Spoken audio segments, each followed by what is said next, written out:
Miss Marple, and the Night of Death at Ashbourne Hall. Good evening, friends, and welcome once again to Warm Chapters. I'm Thomas, and I'm delighted to have your company during this gentle, unhurried hour. Now sit back, relax, and let the story begin. Chapter 1. White fields along the path to Ashbourne Hall. The snow had begun shortly after 4 o'clock. It came down first as a hesitant dusting, fine and pale against the deepening January light, and then as evening settled over the county with a steadier purpose. By the time the first motor cars and the occasional hired carriage turned in beneath the stone pillars of Ashbourne Hall, the lawns lay beneath a thin, even covering of white. The yew hedges had taken on soft edges, the bare branches of the elms were furred with frost, and the old stone gateposts, worn by weather and generations of arrival and departure, seemed suddenly younger beneath their powdered crowns. The lanterns on either side of the entrance had been lit early.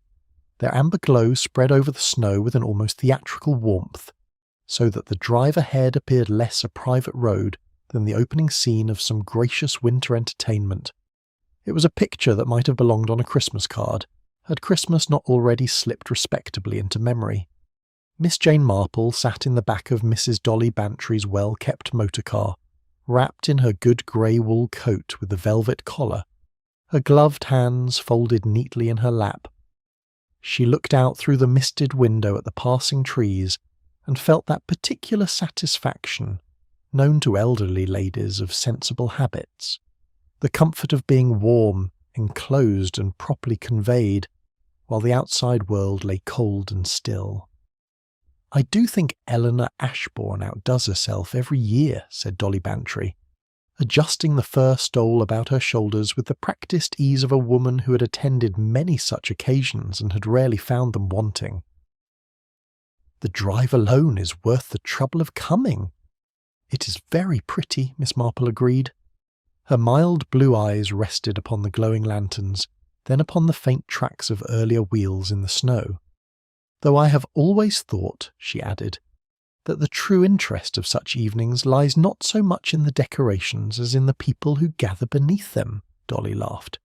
"You would find an interesting study in a village post office, Jane."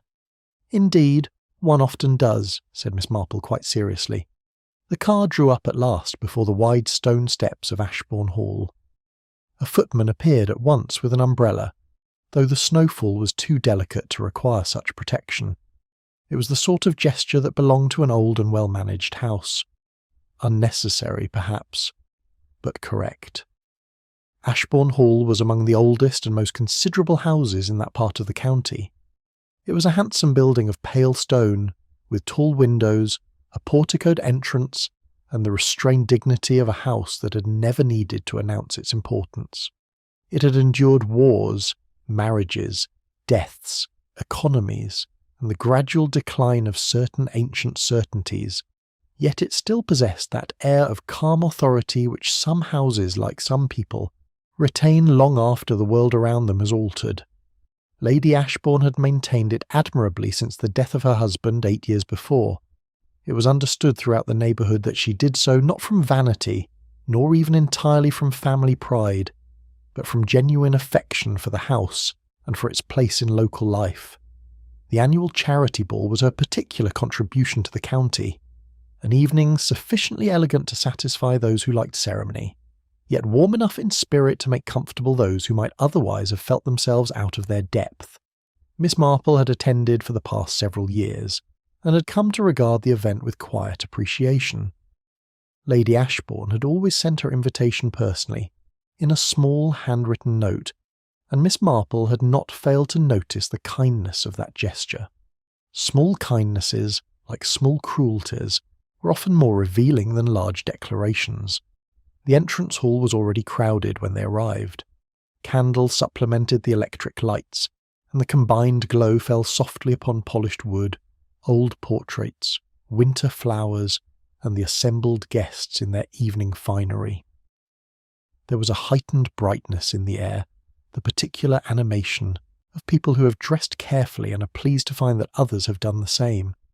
From the direction of the ballroom, a small orchestra could be heard warming itself into a slow melody. Lady Ashbourne came forward to greet them herself. She was a tall woman in her late 50s with silver hair swept back from a composed, intelligent face. Her gown was of deep blue silk, severe in line but excellent in cut, and her only jewellery was a single rope of pearls that had evidently belonged to her for many years. She was the sort of woman, Miss Marple reflected, who carried her position without appearing to remember that she had one. That, of course, made the position all the more convincing. "My dear Miss Marple," Lady Ashbourne said, taking both of Miss Marple's hands in her own, "I am so pleased you have come. I have reserved a comfortable chair for you along the east wall, where you will see the dancing without being troubled by the draught from the terrace doors." "You are most thoughtful," said Miss Marple. "The hall is looking very fine." "It is kind of you to say so."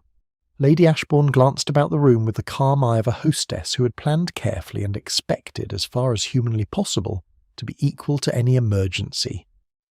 "We have rather a full evening. I believe most of the county has come out despite the weather." She was not far wrong. The rooms were filled with a thoroughly representative gathering.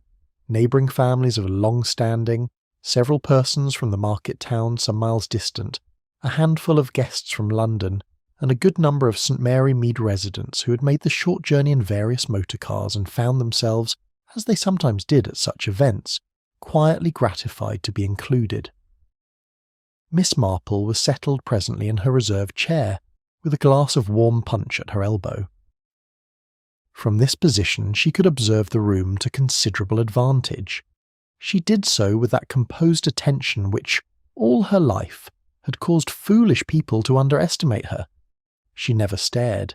She never appeared inquisitive. She merely sat gentle and elderly and properly occupied with her own thoughts, while missing very little indeed. It was from this vantage point that she first took proper notice of the 4 persons who, before the night was over, would occupy her mind far more closely than any of them could have guessed. Mr. Gerald Harcourt was among the most immediately visible people in the room, partly because of his stature and partly because of his manner. He was a broad, powerful man of 60 or thereabouts, with thick grey hair and the complexion of someone who had spent portions of his life outdoors without ever entirely sacrificing indoor comforts. He was prosperously dressed, his evening coat fitting him well, and he carried himself with the faint deliberateness of a man accustomed to having his entrance registered. His business interests, Miss Marple understood, were spread across several enterprises in the county: property, light industry, and certain investments about which people knew a little and guessed a good deal more. He was regarded as a man who had done well, and who was not altogether displeased when others remembered it. Beside him moved Miss Lydia Harcourt, his daughter, and a more notable contrast between parent and child would have been difficult to arrange. She was perhaps 30, slender and fair, with a face pleasant rather than striking, and an expression of quiet self-possession that seemed to require no effort to maintain. Her evening gown was pale green and perfectly fitted. She wore it with the ease of a woman dressed suitably for the occasion rather than triumphantly for herself. She stood at her father's side, spoke when spoken to, smiled at the proper moments, and gave every appearance of a daughter whose life had arranged itself around a parent's requirements, without her quite admitting, even to herself, that such an arrangement might have grown burdensome. Miss Marple watched her for some minutes. It was not submissiveness exactly, nor was it devotion in the sentimental sense. It was habit, and habits, Miss Marple knew, could be stronger than love and more dangerous than hatred. Mrs. Evelyn Pierce, when she entered, drew the sort of quiet attention that has nothing to do with display. She was a widow of perhaps 55, dark-haired still, though silver had gathered richly at her temples. She possessed a quality Miss Marple associated with women who had passed through some considerable difficulty, without permitting it either to coarsen them or to make them pitiful. She wore black, as she generally did, but black so finely chosen and so well cut that the effect was not mourning but distinction. Her greetings were measured and warm. She moved through the room unhurriedly, as though she knew precisely where she was going and saw no reason to arrive before she was ready. There was, Miss Marple thought, an economy about Mrs. Pearce. She did not waste movement, speech, or expression. Captain Stephen Vane was the last of the central figures to come to Miss Marple's notice, not because he was late, but because he was the sort of man who entered a room quietly and was discovered to be present rather than observed to arrive. He was perhaps 35, lean and upright, with a face not conventionally handsome, but possessing enough character to make handsomeness irrelevant. He had returned to the neighbourhood some 3 months earlier, after a period abroad that had not been fully accounted for to general satisfaction. Such absences, in country neighbourhoods, are never merely absences. They are invitations. He was greeted on all sides with a particular warmth reserved for men of good family, who have been away long enough to be missed and not long enough to be forgotten. He accepted these greetings pleasantly, with modest ease, and before very long found himself in conversation with Lydia Harcourt. This appeared to meet with the approval of several persons nearby, including, Miss Marple noted, Mr. Gerald Harcourt himself. The evening proceeded as such evenings do. The orchestra moved from its preliminary wanderings into proper music. Couples assembled on the ballroom floor, conversations branched, faded, and rejoined. The warm punch gave way to dinner, and dinner in turn gave way to dancing. Candles burned lower. Faces grew brighter. Outside the tall windows, where almost no one looked, the snow continued to fall. The arrangement of people at such gatherings, Miss Marple remarked to Dolly Bantry, who had returned from a conversation across the room and settled beside her with a sigh of comfortable satisfaction, is often as revealing as the arrangement of flowers. "Whatever do you mean?" Dolly asked, accepting a glass of champagne from a passing tray. "Only that one can learn a great deal from who stands near whom," said Miss Marple, "and who takes care not to." Dolly followed her gaze around the room, but saw nothing particular. "You see conspiracies in flower arrangements, Jane." "I see patterns," said Miss Marple gently. "Whether they amount to anything is another matter entirely." At 1:15 the final waltz was announced. The dancers assembled for the last time. The orchestra struck up with a certain increased warmth, as orchestras often do at the end of an evening, when the formalities are nearly over, and a little feeling may safely be permitted. The chandeliers cast their light over the moving figures, catching at jewels, silk, polished shoes, white gloves, and the faint sheen of bare shoulders. The room had reached that gracious, fragile moment when an occasion appears most perfect just before it ends. Miss Marple watched from her chair. She was watching Mr. Gerald Harcourt when he faltered. It was barely a stumble at first, the sort of thing that might happen to any man who had eaten well, drunk generously, and attempted one dance too many. His foot seemed to miss the measure. His partner gave a tiny, uncertain movement, as though unsure whether to laugh or be alarmed. But then his face changed. That was the thing Miss Marple noticed. Not pain, not fear, surprise. A sudden sharp surprise, as though something wholly unexpected had touched him. For one fraction of a moment, Mr. Harcourt stood quite still beneath the chandeliers. Then, with a slow and almost dignified inevitability, he sank to the polished floor. The music did not stop immediately. There are always a few bars of confusion before understanding reaches the players. But the dancers halted, parted, and drew back. In the clear space they left behind, Mr. Gerald Harcourt lay motionless upon the marble, his face turned slightly to one side, his evening coat undisturbed, one large hand lying open against the floor. Lady Ashbourne was at his side within moments. Dr. Haydock, who had attended the ball and was a sensible, steady man of medicine, crossed the room with the quiet urgency of someone who knows that visible haste may alarm more than it assists.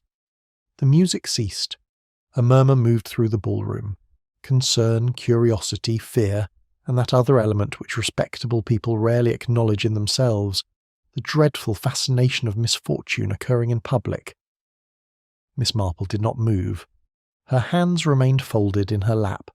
Her eyes, mild and attentive, rested first upon the fallen man, then upon Lydia Harcourt, then upon Mrs. Evelyn Pierce by the terrace doors, and finally upon Captain Stephen Vane. Outside, the snow went on falling softly, indifferent and silent, covering the drive, the lawns, the hedges, and every footprint that had been made since dusk. Chapter 2. One last turn across the ballroom floor. The servants were very good about it, as servants in well-run houses generally are. Within a few minutes of Mr. Harcourt's collapse, a sofa had been drawn forward from the far end of the ballroom. A footman had been sent for blankets. Another had gone swiftly, but without apparent panic, to see that the library fire was built up. The more excitable guests had been gently encouraged, by polite but firm positioning rather than direct instruction, to find their coats and begin the business of departure. Lady Ashbourne directed these proceedings with admirable composure. She had the kind of authority that does not require a raised voice. It was, Miss Marple thought, the authority of a woman who had understood since girlhood that calm in a crisis is not merely self-control, but a form of kindness to everyone else. Dr. Haydock knelt beside Mr. Harcourt for some minutes, his expression grave but not dramatic. Then he straightened and spoke in a low voice to Lady Ashbourne. Miss Marple, from her chair along the east wall, could not hear what was said. She did not need to. The slight relaxation of Lady Ashbourne's shoulders told her that the news was not the worst. Not yet, at any rate. Mr. Harcourt was alive. He was breathing. His colour, which had been alarmingly poor, had returned in some measure to his face. His eyelids moved once, fluttered, and then settled again. The sight produced throughout the ballroom that quiet exhalation by which a group of people releases fear without admitting how strongly it has held them. Miss Lydia Harcourt had come forward the instant her father fell. She was now seated beside him on the sofa, holding one of his large hands between both of hers. She had not cried out. She had not wept. She had not made herself the centre of the scene in any way. She simply remained beside him, still and attentive, as though her presence were the one useful thing she had to give. Miss Marple approved of that. There are women who are calm because they feel little, and women who are calm because they have learned that feeling must wait its turn. Lydia Harcourt, Miss Marple suspected, belonged to the second kind. "Your father requires rest," said Dr. Haydock in the manner he used with anxious relatives, clear, direct, and not unkind. "I should like him to remain still for a short while before he is moved." "There is a room we can use," said Lady Ashbourne at once. "The library. It is warm and quiet. I shall have a bed made up if you think it necessary." "Let us see how he does," said Haydock. He was a broad, straightforward doctor, respected throughout the district for a quality more valuable than brilliance in country practice: sound judgment about when to act and when to wait. "The most likely explanation," he continued, "is that the heat of the room proved too much, combined with the exertion of the dance and, I suspect, rather more champagne than was entirely advisable." This last he said with the dry moderation of a man who had made similar observations before and expected to make them again. Miss Lydia received the remark without visible resentment. "Father does enjoy these evenings rather more than his doctor recommends," she said. It was not quite a smile.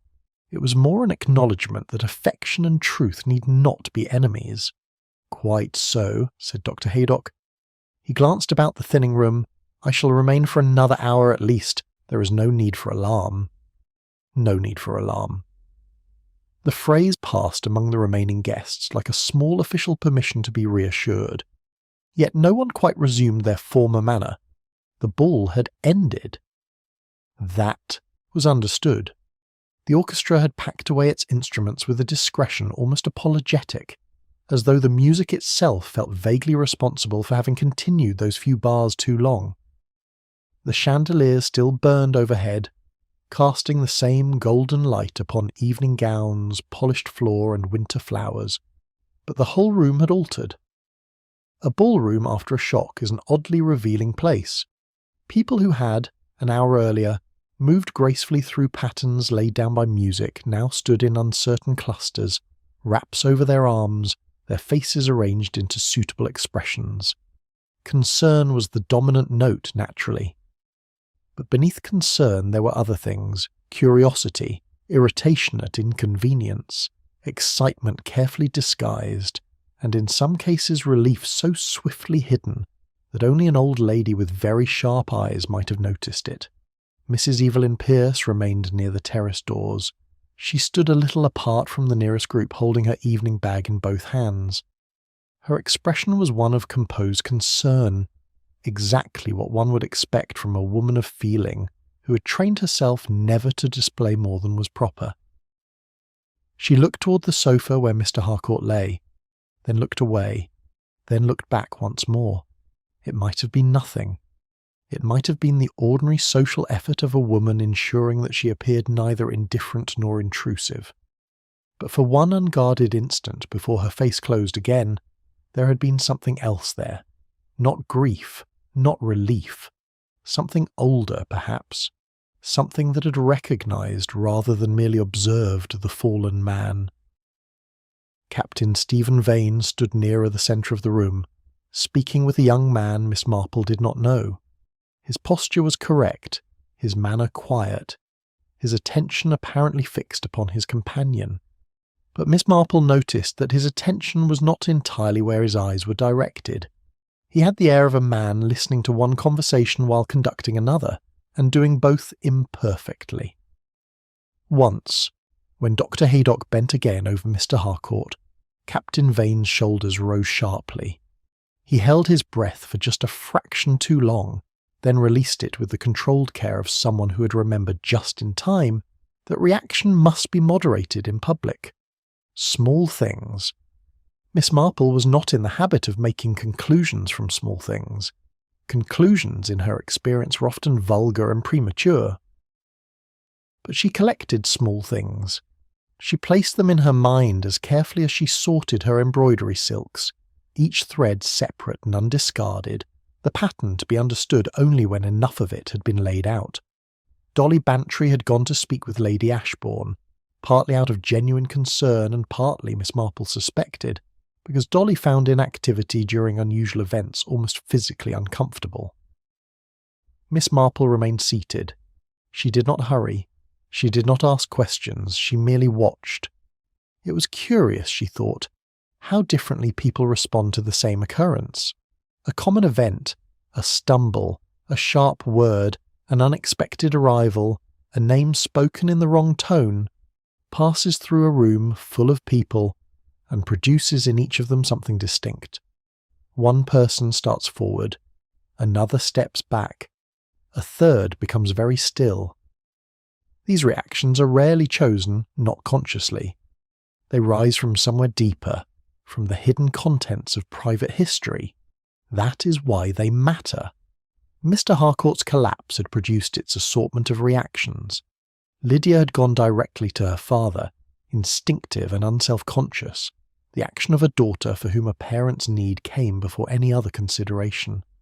This was consistent with what Miss Marple had already observed. Mrs. Pierce had not moved toward Mr. Harcourt. That perhaps was unremarkable. They were not known to be intimate. But neither had she moved away, and her face for one fleeting moment had held an expression Miss Marple could not yet name.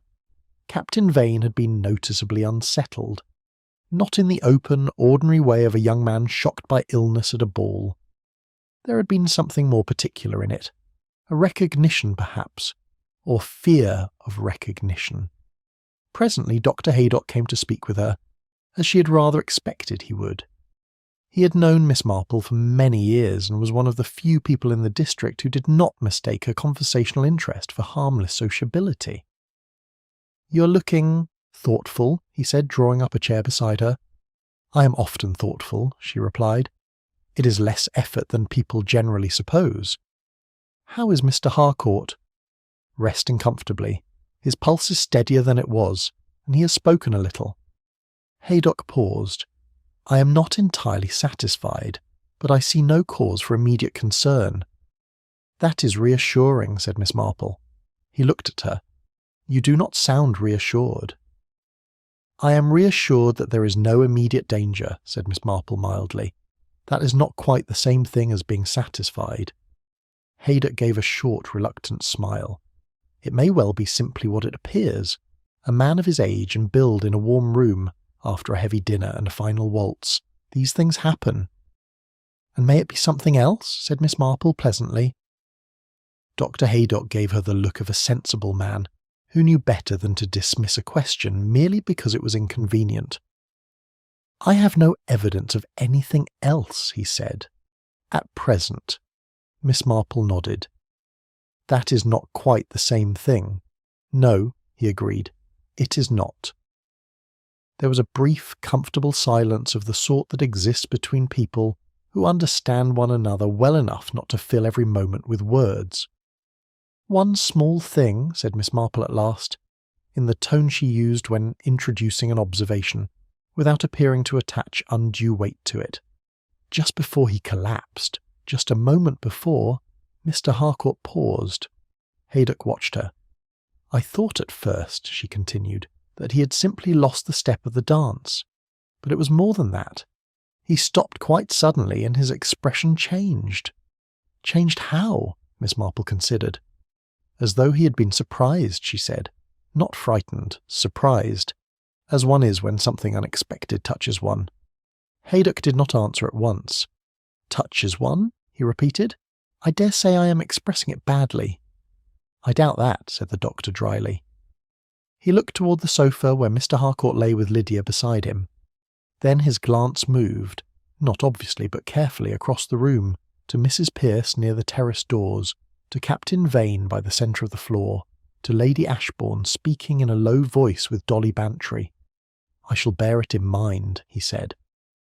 By midnight, the rooms were largely emptied. The last guests departed under umbrellas into the snow. Their motor cars moved slowly down the long drive, headlamps cutting pale tunnels through the falling white. Inside, Lady Ashbourne had seen everyone to the door with unfailing courtesy. Mr. Harcourt had been settled in the library, where the fire had been built up and a tray of tea placed nearby. Lydia sat beside him still, though Miss Marple suspected the tea would remain untouched. The chandeliers in the ballroom had been dimmed. The orchestra's chairs sat abandoned in their semicircle.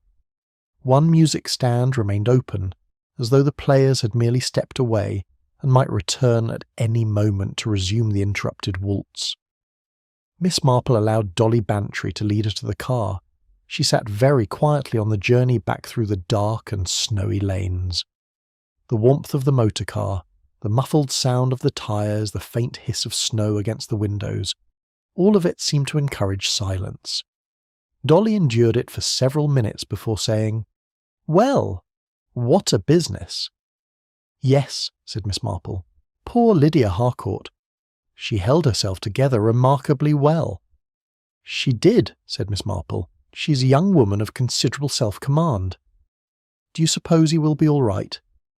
Miss Marple looked out at the dark hedges slipping past in the headlamps. Snow gathered upon them steadily, smoothing their outlines, concealing gaps, softening every broken twig. "I hope so very much," she said. She said nothing further for the remainder of the drive, but her hands were folded rather more tightly in her lap than they had been on the way to Ashbourne Hall, and her eyes, though they rested upon the darkness beyond the window, were not seeing it at all. Chapter 3. Something Small. Lost on the Cold Stone.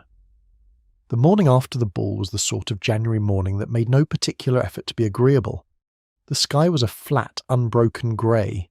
The snow, so charming the night before beneath the lanterns of Ashbourne Hall, had hardened overnight into something much less picturesque and considerably more inconvenient. Along the lanes, cartwheels and motor tyres had pressed dark lines into it, and the bare branches of the elm trees stood out against the colourless light with a starkness that seemed almost accusatory. Miss Marple, who had slept rather less soundly than was usual with her, was seated by the sitting-room window before 8 o'clock. A cup of tea stood on the small table at her elbow, and a piece of knitting lay in her lap, though she had not worked a single stitch for the past 20 minutes. She was thinking about a fan. It had come back to her in that curious manner in which small details sometimes do, not at the moment itself, when the mind is obliged to take in too much at once, nor even immediately afterwards, when general impressions crowd upon one another and claim importance by mere noise. No, the detail had returned quietly, somewhere between waking and sleep, when the mind, released from effort, allows little neglected observations to slip into their proper places. A fan. Mrs. Evelyn Pierce's fan. Miss Marple had seen it lying on the marble floor near the place where Mr. Gerald Harcourt had fallen. At the time she had registered it only as one registers a dozen small things in a moment of disturbance. A white glove dropped beneath a chair, a gentleman's cuff-link catching the light, a footman stooping too hastily and nearly colliding with another. Such details pass before the eye and are stored, though one does not always know why. The fan had been identified by Mrs. Pierce herself, and recovered with a calm, unremarkable word of explanation. "I must have dropped it." That was what she had said, or something very close to it. And why not? Fans were dropped at balls, gloves were lost, handkerchiefs were mislaid. A woman startled by a man's collapse might very naturally let slip whatever she was holding. There was nothing extraordinary in that, except that the fan had been closed. Miss Marple lifted her knitting, then set it down again. A fan that falls is very apt to fall open.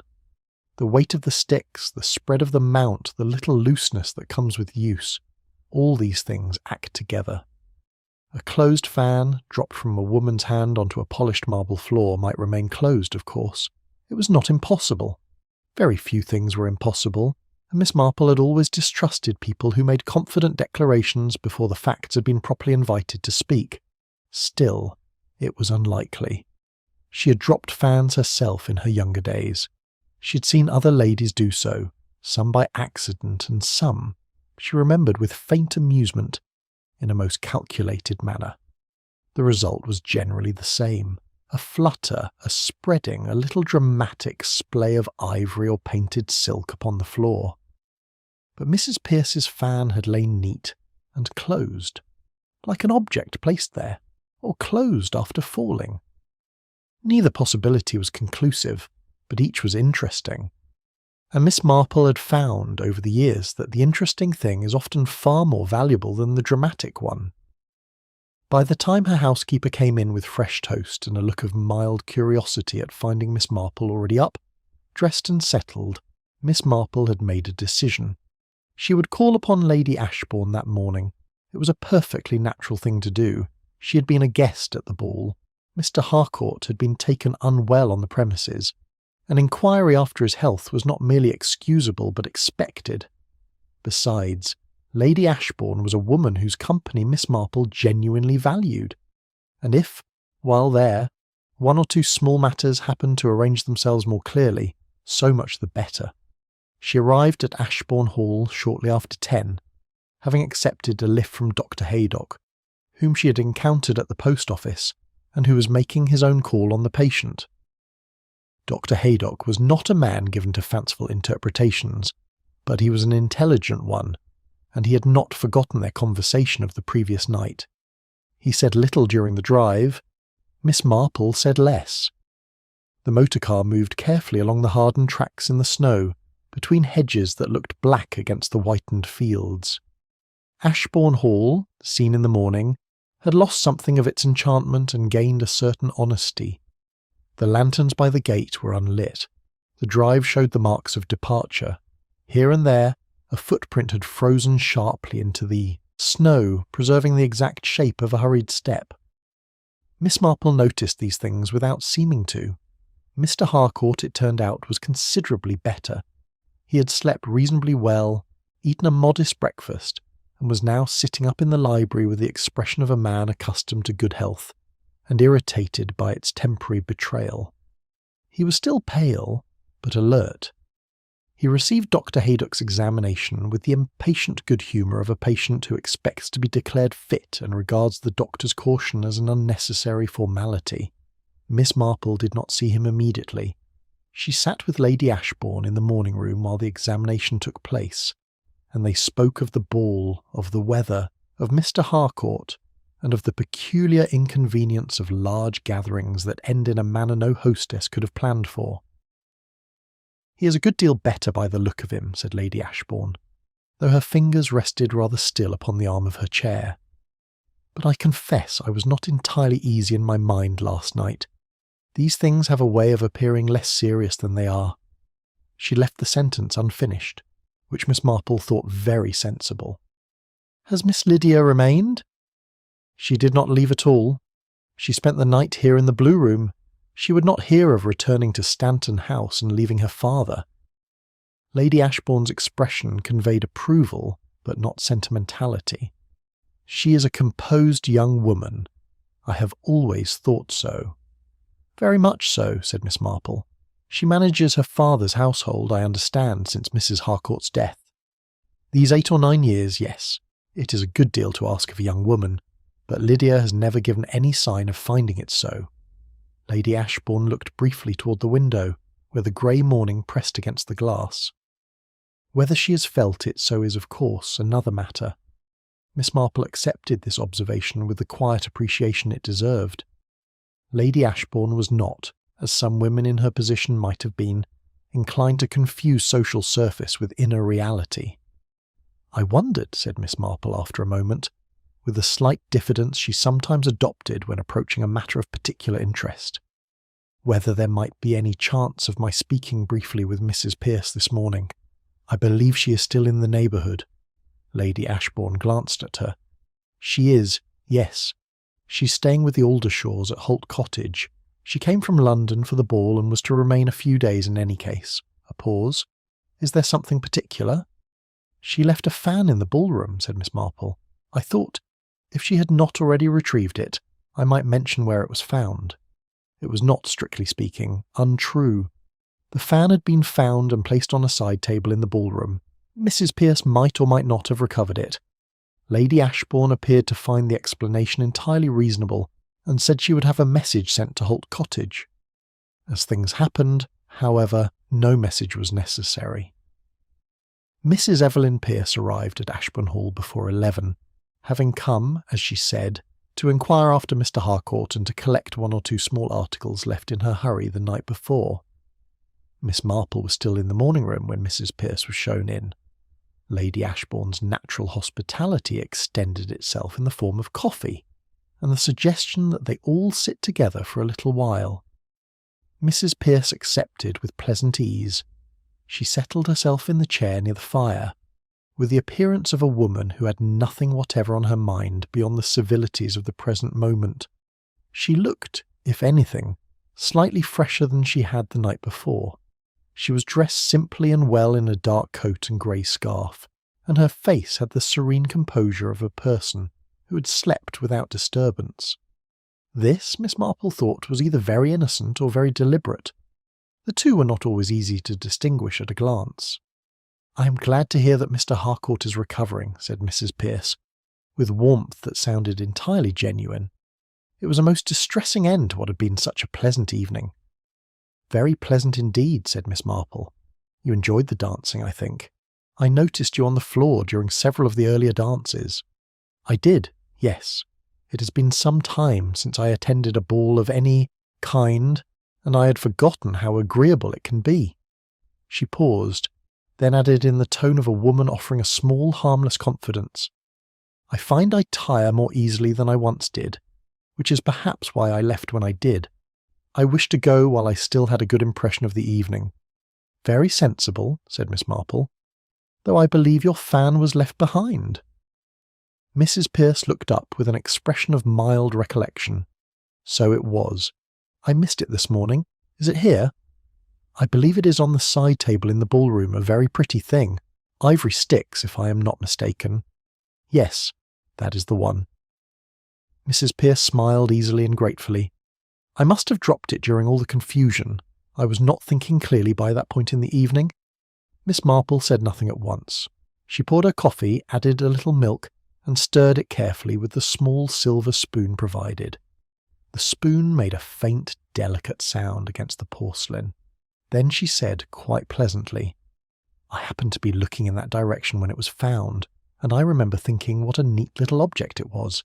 The sticks were not damaged at all. I am glad to hear it.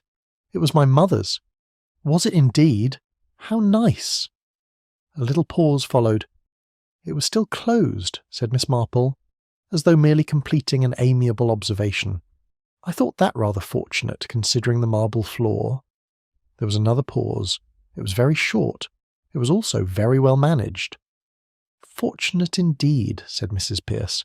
"Marble is unforgiving." She lifted her cup. Her hand was steady. Her manner remained easy. Almost too easy, perhaps, though that was a dangerous thought, and Miss Marple knew better than to trust it too soon. Mrs. Pearce then turned the conversation very smoothly to the subject of the charity for which the ball's proceeds had been collected, and whether the total was likely to exceed that of the previous year. Lady Ashbourne, who took such matters seriously, engaged at once. The talk moved on. The moment passed. But Miss Marple had seen, just before Mrs. Pearce lifted her cup, the faintest alteration in her expression. Not guilt, not alarm. Nothing so simple or so readable. It was rather the look of a woman who has heard, in an otherwise familiar piece of music, a note that she did not expect, a note that might mean nothing, or might mean a great deal. Later, when the morning's visits had concluded, Miss Marple was once again in Dr. Haydock's motor car on the way back to St. Mary Mead.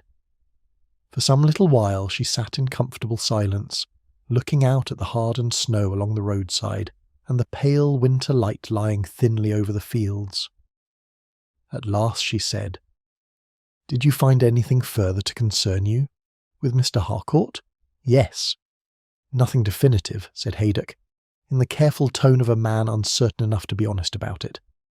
"His heart is sound enough for his age. I cannot account for the episode beyond the explanation I offered last night. And yet—" He drummed his fingers once upon the steering wheel. "He is not the sort of man who faints in warm rooms." "No," said Miss Marple, "he is not. If there were anything more to go on, I should want to look a little further." He glanced at her briefly. "Is there anything more to go on?" Miss Marple watched the grey sky above the black lacework of the trees. "Perhaps," she said, "a very small point, but not, I think, without interest." Dr. Haydock said nothing. He had known Miss Marple long enough to understand that when she spoke of a very small point, it was sometimes wise to listen as though she had said a very large one. Chapter 4. Broken Pieces Among the Silver Platters. St. Mary Mead had not, of course, been present at the ball in any official capacity. Nevertheless, by the following afternoon it had received a remarkably thorough account of events.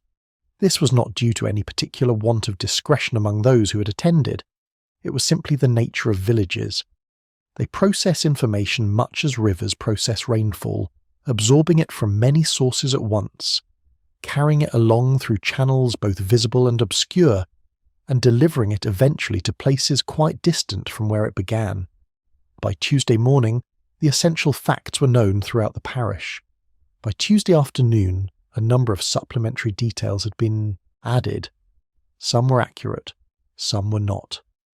Mr. Gerald Harcourt had collapsed in the middle of the final waltz, or just after it, or before it had properly begun.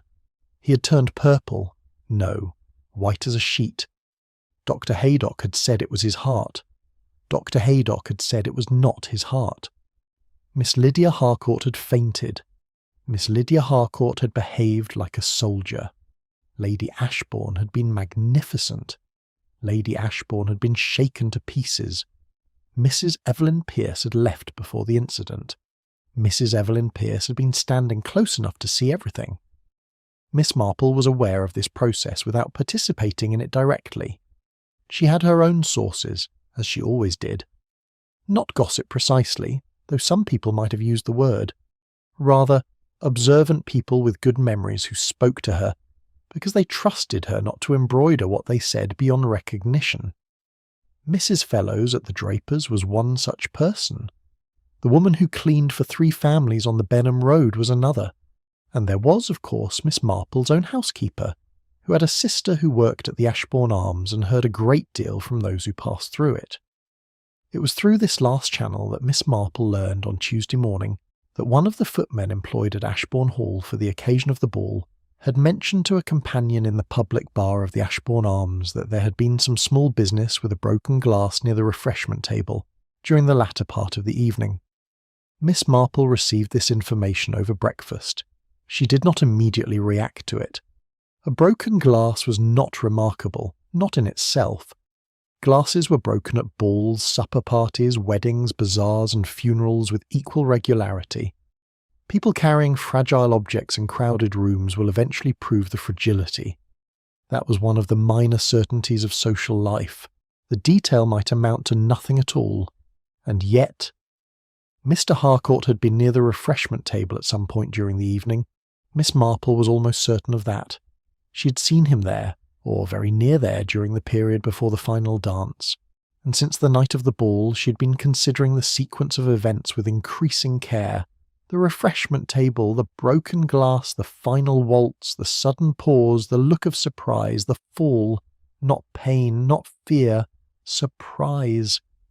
That little distinction had remained with her. She wrote a note to Lady Ashbourne, framed as an additional inquiry after Mr. Harcourt's continued recovery.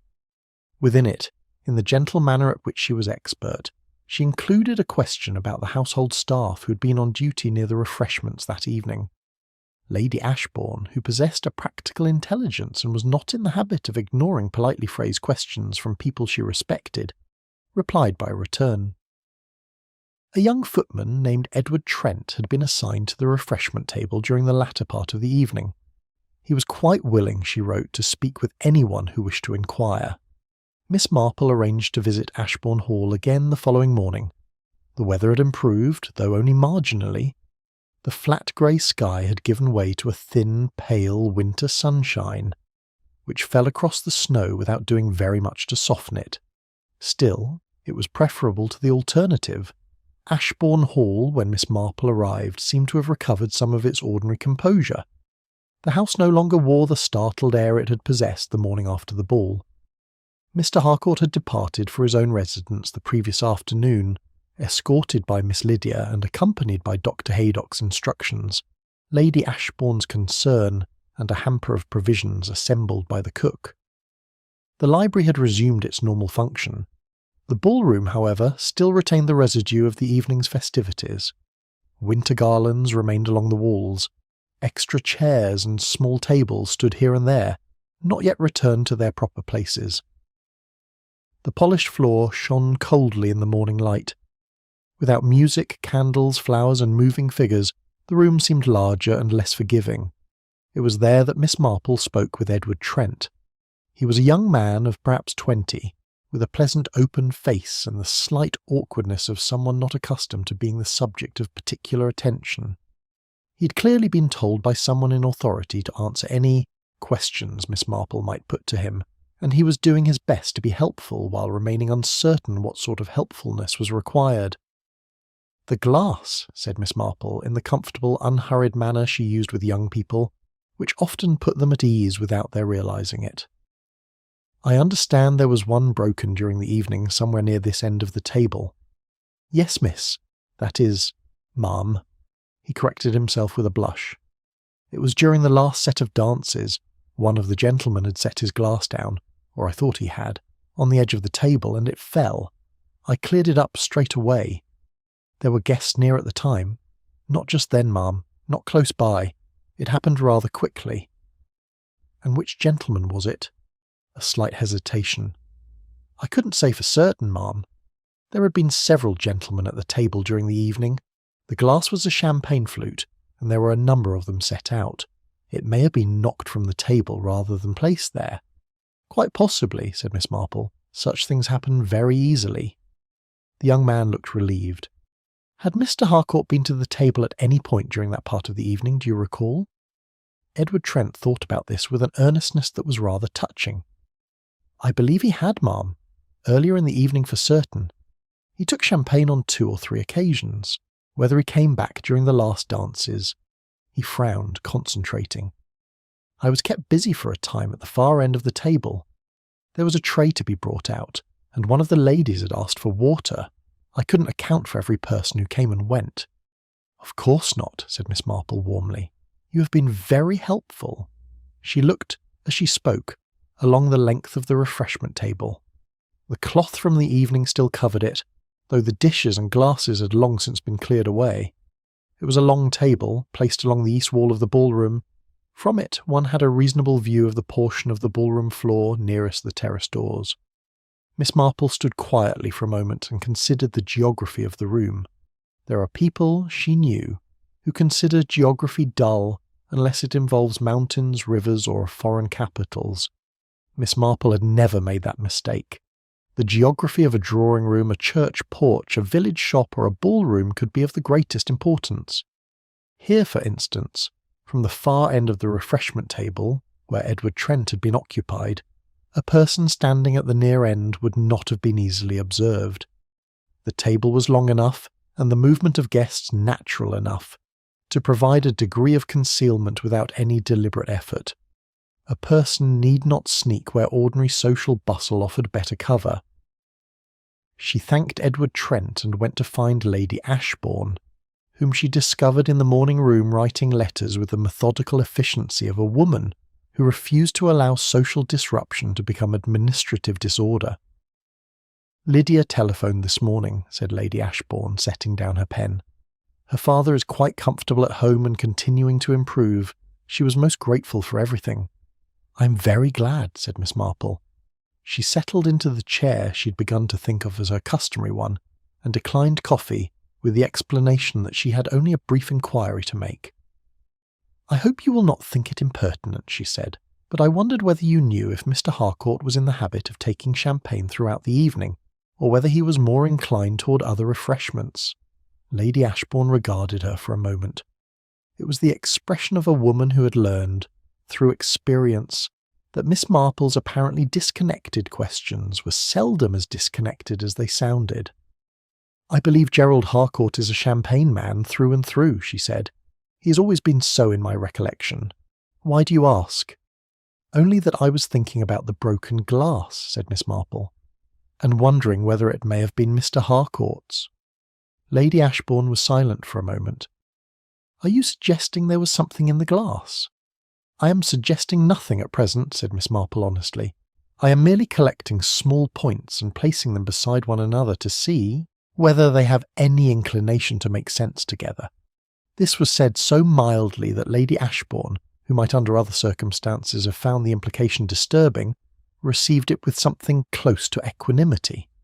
She was a practical woman, and practicality, in Miss Marple's experience, was a considerable virtue in the vicinity of an unresolved question.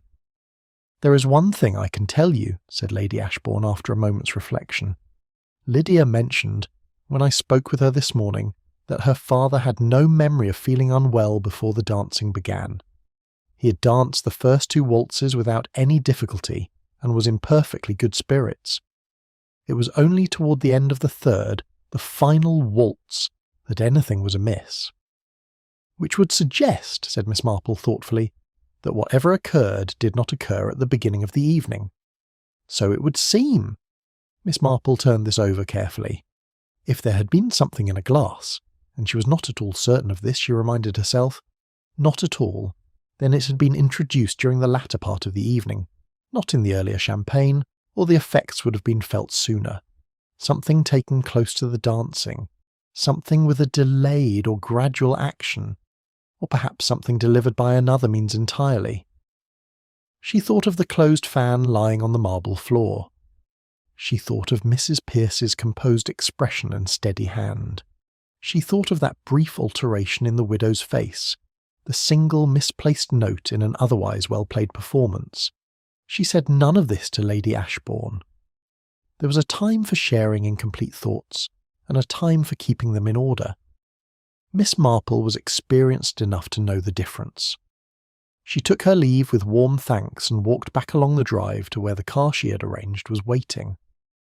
Her feet made small, precise marks in the hardened snow. The morning sun lay thinly over the white fields, bright but without warmth. Her mind moved quietly along its own path. She thought of Lydia Harcourt, who had said she believed her father had taken a drink before the final dance, but could not recall what it had been. That was not surprising in itself. One does not always attend closely to what another person takes from a refreshment table, particularly at a ball, but it was a point worth remembering. She thought also of Captain Stephen Vane, unsettled and silent after the collapse, standing in the ballroom as though listening outwardly to one conversation while conducting another, much more urgent one within himself. And she thought again of Mrs. Evelyn Pierce, the fan, the glass, the look of surprise on Mr. Harcourt's face. There were still many threads lying separate and unconnected, too many to form a pattern perhaps, but Miss Marple had that familiar, quietly insistent feeling that the pattern was there, waiting for sufficient light. It was only a matter of knowing where to look. Chapter 5. A Guest Who Vanished into the Night. There is a particular quality to village conversation which distinguishes it from gossip in the more careless sense of that word, though the two are often confused by those who have not lived long enough in one place to appreciate the difference. Gossip deals in novelty, sensation, and the pleasurable little shiver produced by other people's difficulties. Village conversation, at its best, is something rather more serious. It is collective memory. It is a shared accumulation of observation, cross-referenced over time, corrected by experience, tested by habit, and often arriving at truths which more formal methods of inquiry would take considerably longer to uncover. Miss Marple had always understood this. She had never been too proud to make use of it. On the Wednesday following the ball, she received 2 visitors in the course of the morning. Neither had been specifically invited, yet both were, in one way or another, expected. The first was Mrs. Hartley, a cheerful, capable woman of 50, who kept the post office on the High Street and was, as Miss Marple had once observed to Dr. Haydock, the best informed person in St. Mary Mead on subjects she had no obvious reason to know anything about. Mrs. Hartley arrived ostensibly to deliver a small parcel that had been left at the post office counter in error. It was a harmless explanation, and not altogether untrue. Still, having handed over the parcel, she remained in the hallway with that slight suppressed energy which belongs to a person carrying information and waiting for the proper opening through which to release it. Miss Marple supplied the opening by offering tea and asking in the most general terms how Mrs. Hartley's week had been. "Interesting, as it happens," said Mrs. Hartley, settling into the chair across the hearth with the ease of a regular visitor. "My sister's girl was one of the hired help up at Ashbourne Hall on Friday evening, as you may know, helping with the wraps and so forth." "I did not know," said Miss Marple, which was true. "How very useful." Mrs. Hartley accepted the description without false modesty. "She mentioned something I thought you might find worth knowing, Miss Marple, about Mrs. Pierce." Miss Marple poured tea and said nothing. This was often the most effective form of encouragement. "Mrs. Pierce left rather early, as I understand it," Mrs. Hartley continued. "Before midnight, certainly. But what my sister's girl noticed, and she has a sharp eye, whatever else one might say, was that Mrs. Pierce had been to the cloakroom twice during the evening, once quite early on, and once again not very long before she left." "2 visits," said Miss Marple thoughtfully. "Yes. The second time is what caught the girl's attention. Mrs. Pierce was in the cloakroom for rather longer than seemed necessary. A good 10 minutes, she thought. 10 minutes is rather long for collecting a wrap. That was just it. My sister's girl was attending to a lady near the door who had some difficulty with the fastening, and she was there the whole time Mrs. Pierce was inside." "Did she see Mrs. Pierce come out?" "She did. She said there was nothing particular about it, except that Mrs. Pierce's expression was—" Mrs. Hartley paused, searching for the exact word with a conscientiousness Miss Marple approved of. "Concentrated. That was the word she used. She said it was the sort of face one makes when one is thinking hard about something else entirely, and has for a moment forgotten to look ordinary." Miss Marple considered this with great care. Your sister's girl is a very observant young woman." "Runs in the family," said Mrs. Hartley, with the serenity of a woman entirely comfortable with this assessment. After Mrs. Hartley had gone, Miss Marple remained seated for a little while with her teacup untouched in her hand. The cloakroom, 2 visits, the second lasting 10 minutes, and the face of a woman who had forgotten briefly to look ordinary. There was nothing in it by itself. There was never much in anything by itself. That was why foolish people so often missed the truth. They expected one large fact to announce itself with trumpets, when in reality the truth arrived more often in fragments: a closed fan, a broken glass, a pause before an answer, an expression adjusted half a second too late. The second visitor of the morning arrived at 11 o'clock. She was less expected in terms of person, though not entirely in terms of timing. It was Miss Lydia Harcourt.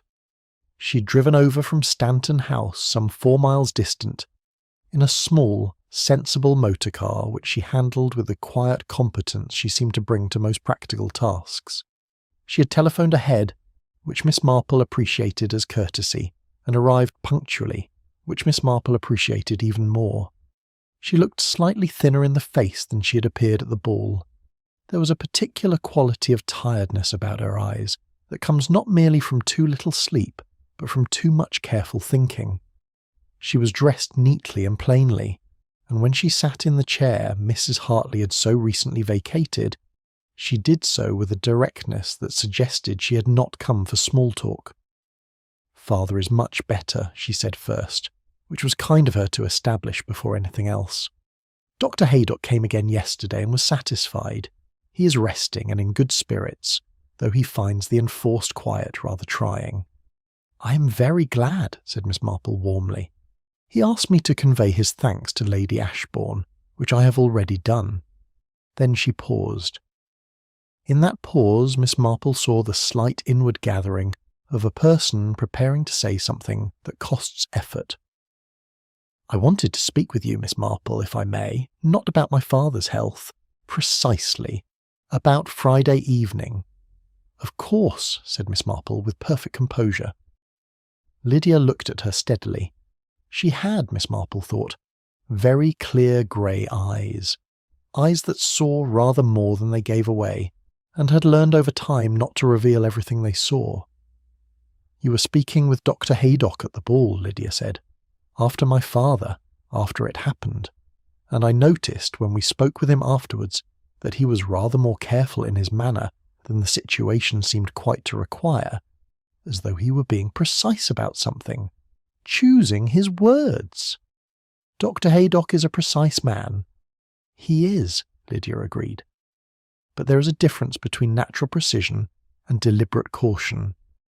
I have lived with a precise man all my life, Miss Marple. I know the difference." She paused again. "Is there something about that evening that is not yet understood?" Miss Marple looked at her visitor for a moment. Lydia Harcourt was not a woman one ought to mislead for her own comfort. That sort of condescension, however kindly meant, is nearly always wrong in the end. "There are 1 or 2 small points," said Miss Marple carefully, "that I have been turning over. Nothing that amounts to certainty. It would be very wrong of me to suggest otherwise. But you're not satisfied that it was simply the heat and the champagne?" "I am not entirely satisfied, no." Lydia received this without visible alarm, which confirmed what Miss Marple had already suspected. She had come prepared for this answer. She had been steeling herself to hear it, not hoping to be reassured. "I see," she said quietly.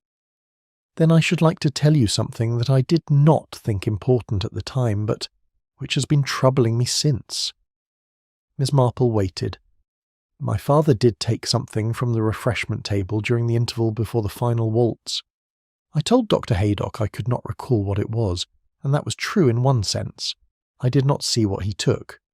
But you saw him at the table?" "Yes, and I saw that there was someone else beside him at that moment." "Who was it?" "Mrs. Pearce." Lydia's hands, still folded in her lap, tightened almost imperceptibly. She was standing to his left, quite close. They appeared to be speaking. I thought nothing of it at the time. She's a social acquaintance of his, or was. But she moved away. Almost immediately, Father came back to me and then the music started again. Miss Marple watched her for a moment. You said she is a social acquaintance of his, or was? Lydia's eyes moved toward the fireplace. The small, steady fire burned with domestic innocence, as though secrets and suspicions had no place in such a room. Is there a history there that you are aware of? Miss Marple asked gently. There was a longer pause this time. Lydia was quiet in a way that suggested she was deciding not whether to speak, but how much truth could be offered without becoming disloyal. There was some business between them years ago, she said at last. I was young at the time, 17 or 18, I think. I was not told the details, but I knew that Mr. Pierce, Evelyn Pierce's husband, had been involved in some enterprise with my father, and that it ended badly for Mr. Pierce. She paused. He died not long after. Miss Marple said nothing. I do not know whether Father was responsible for the difficulties Mr. Pierce encountered, Lydia continued. I genuinely do not know, but I have sometimes thought from things said and left unsaid over the years that it was not a matter that sat entirely easily with him. The fire settled with a small, comfortable sound. Outside, the thin January sunlight had retreated, and the sky was returning to its habitual grey. You are a perceptive young woman, Miss Marple said at last, and a brave one to have said what you have said. Lydia looked at her directly. I love my father, she said. That is precisely why I would rather know the truth than be protected from it. There was something in the simplicity of the statement that made reply unnecessary. After Lydia had gone, Miss Marple sat for some time in the quiet of her sitting room, her knitting untouched in her lap. The village went about its afternoon business outside the window. A cart passed slowly along the road. A woman with a basket stopped to speak to another woman at the corner. 2 dogs engaged in an argument of some antiquity. None of it required Miss Marple's attention, and she gave it none. She was thinking about Mrs. Pierce's early departure. She was thinking about the cloakroom and the 10 careful minutes within it. She was thinking about a woman standing beside a man at a refreshment table and moving away almost immediately afterwards. She was thinking about Captain Vane, who had also stepped outside during that part of the evening. And she was thinking too about the car, though the matter of the car had not yet been established and would require a little more inquiry. Most of all, she thought about that word, concentrated. Mrs. Hartley's niece had chosen it, and chosen it well. A woman who leaves a cloakroom wearing the look of one who has for a moment forgotten to appear as she wishes to appear may have done something as harmless as repair a torn hem or settle a private anxiety. Or she may have done something else. There was, Miss Marple had long since concluded, a recognisable type of person capable of carrying a wrong within them for many years without allowing it to appear on the surface. Such a person may meet the object of that wrong at dinner tables, charity committees, winter balls and village gatherings. She may smile, speak graciously, inquire after health, admire flowers, and give nothing away. Such patience was not coldness. It was in its own way a form of feeling so deep and so long tended that it had become almost architectural, a structure built slowly over time, not to conceal the wrong, but to support the weight of it. Miss Marple hoped very much that she was wrong in the general direction of her thinking, yet she feared with the quiet and melancholy certainty of long experience that she was not. Chapter 6. A garment placed where it should not be. It is one of the small mercies of village life that one is rarely required to manufacture an excuse to call upon a neighbour. The social fabric is woven closely enough that almost any errand, however slight, may be conducted in the natural course of things without comment. A borrowed book to return, a recipe to ask after, a question about the garden, a cutting to pass along before the frost ruins it entirely. These are the threads of daily life. They permit a great deal of movement and conversation which, if undertaken more directly, might appear conspicuous. Miss Marple had, over many years, become extremely skilled at finding the appropriate thread. On Thursday morning she walked to the house of Miss Alderton, who lived in a pleasant cottage near the church and had attended the Ashbourne Hall ball in the company of her brother and sister-in-law. Miss Alderton was a small, precise woman of 60, a former schoolmistress who had retired to St Mary Mead some 12 years before, and had since made herself useful in various parish capacities. She was not by temperament given to unnecessary elaboration.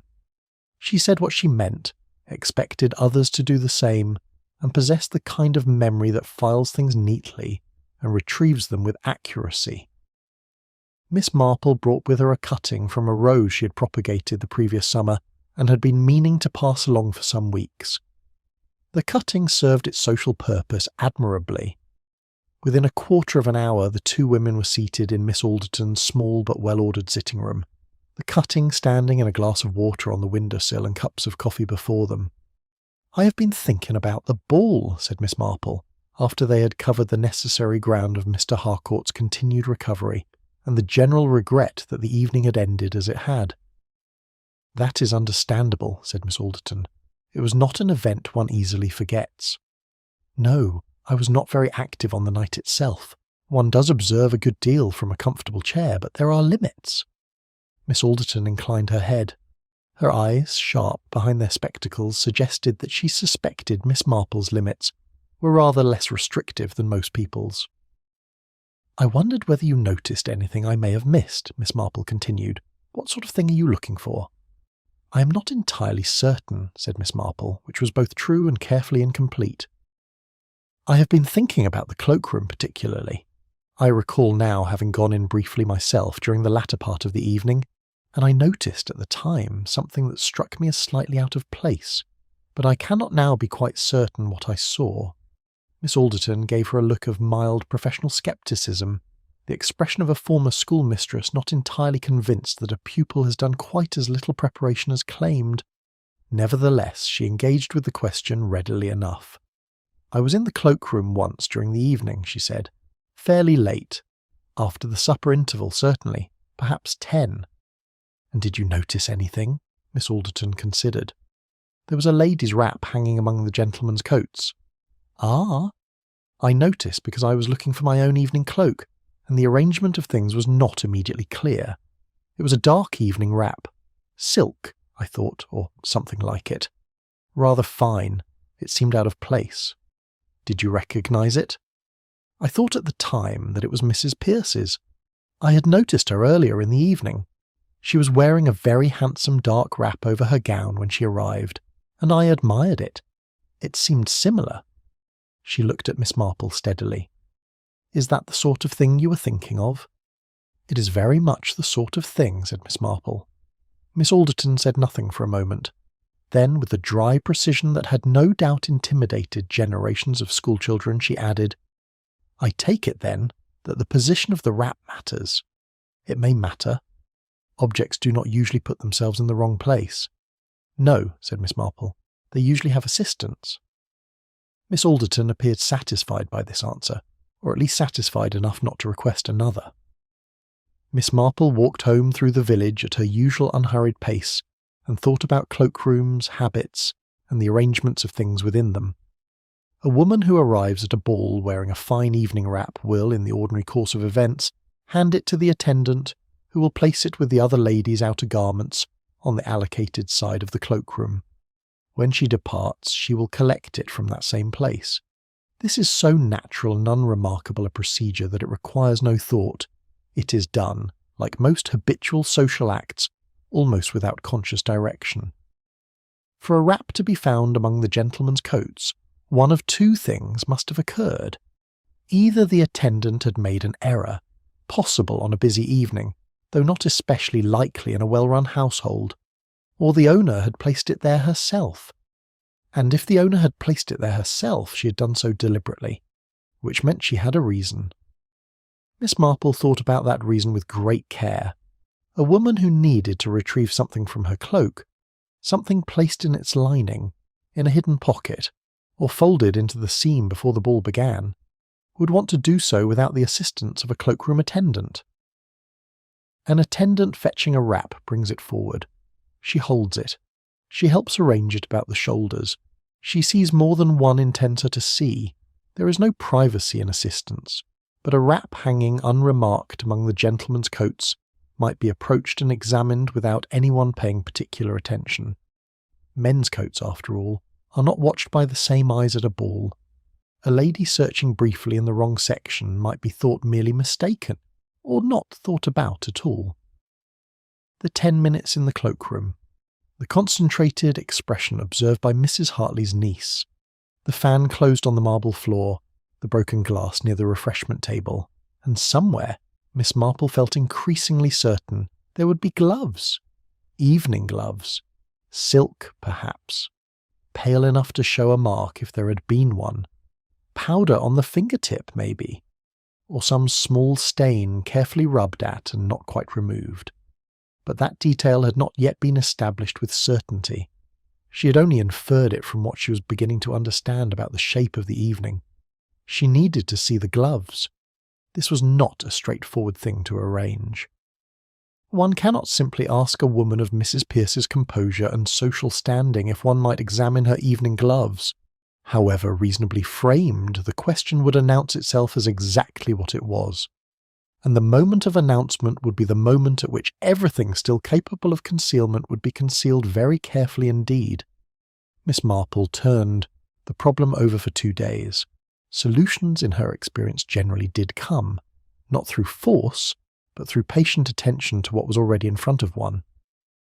On Saturday morning, however, something unexpected occurred. Captain Stephen Vane called upon her. This surprised Miss Marple rather more than most things did.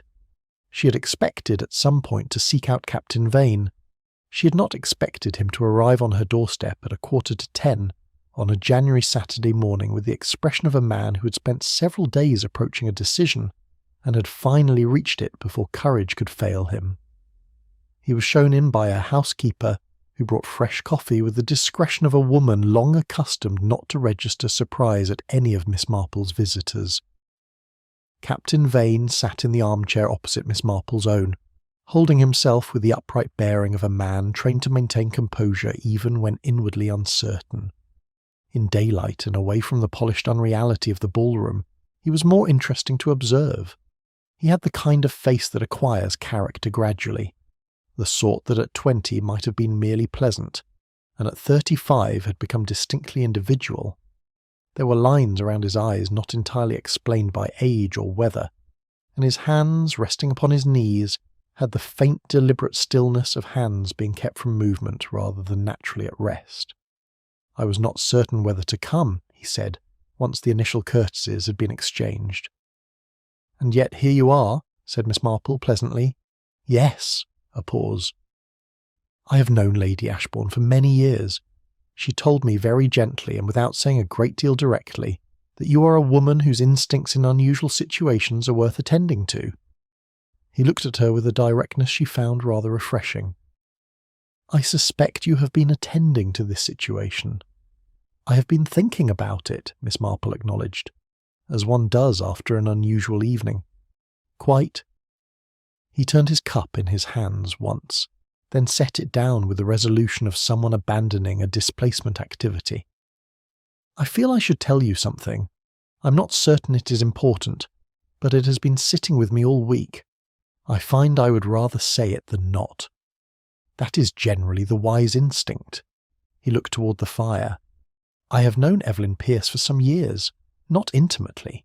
She's a good deal older than I am, and our acquaintance has been largely social. But she was a friend of my mother's at one time, and I have always felt a degree of regard for her. I am sure she deserves it. She's not a woman who has had an easy time of it. Her husband's death left her in difficult circumstances, and she has managed since with a great deal of dignity." "I'm sure she has," said Miss Marple again. "She wrote to me some 3 months ago," Captain Vane continued, "to ask whether I would be attending the Ashbourne Hall ball. She knew I had returned to the neighbourhood, and the inquiry seemed natural enough." He paused. "But she also asked, and I did not think very much of this at the time, though I have thought about it considerably since, whether I knew if Mr. Harcourt was expected to attend." Miss Marple waited. "She said she asked because she wished to be prepared if they were to meet. Their acquaintance had not always been easy." "And you told her?" that I believed he would be there. She thanked me, and the conversation moved on. I thought nothing more of it until Friday evening, when I found myself watching her across the ballroom, and thinking that she seemed not nervous precisely, but very deliberate, as though she knew exactly what she intended to do with the evening and was doing it. "Did you speak with her on the night?" "Briefly, earlier in the evening, before the dancing was well underway. She was entirely pleasant. And later. I stepped outside for a few minutes during the latter dances. I wanted some air.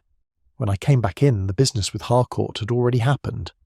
He paused again, then said with the careful honesty of a man determined not to protect himself by omission, "I had arranged a car to be available at the side entrance that evening. I sometimes do so when I'm uncertain how late I shall stay. Mrs. Pearce mentioned earlier in the evening that she might welcome a means of departure that did not require waiting for a cab, and I told her the car would be there if she needed it." "That was kind of you. Or foolish." He looked at her directly. "Miss Marple, I am not making an accusation. I am genuinely uncertain whether there is anything in all this beyond a collection of circumstances that mean nothing in particular. But I found I could not continue saying nothing. And I thought, if you have been turning these things over, perhaps the pieces I have are pieces you are missing." Miss Marple looked at the young man before her. The lined face, the carefully still hands, the effort toward candour that had evidently cost him something.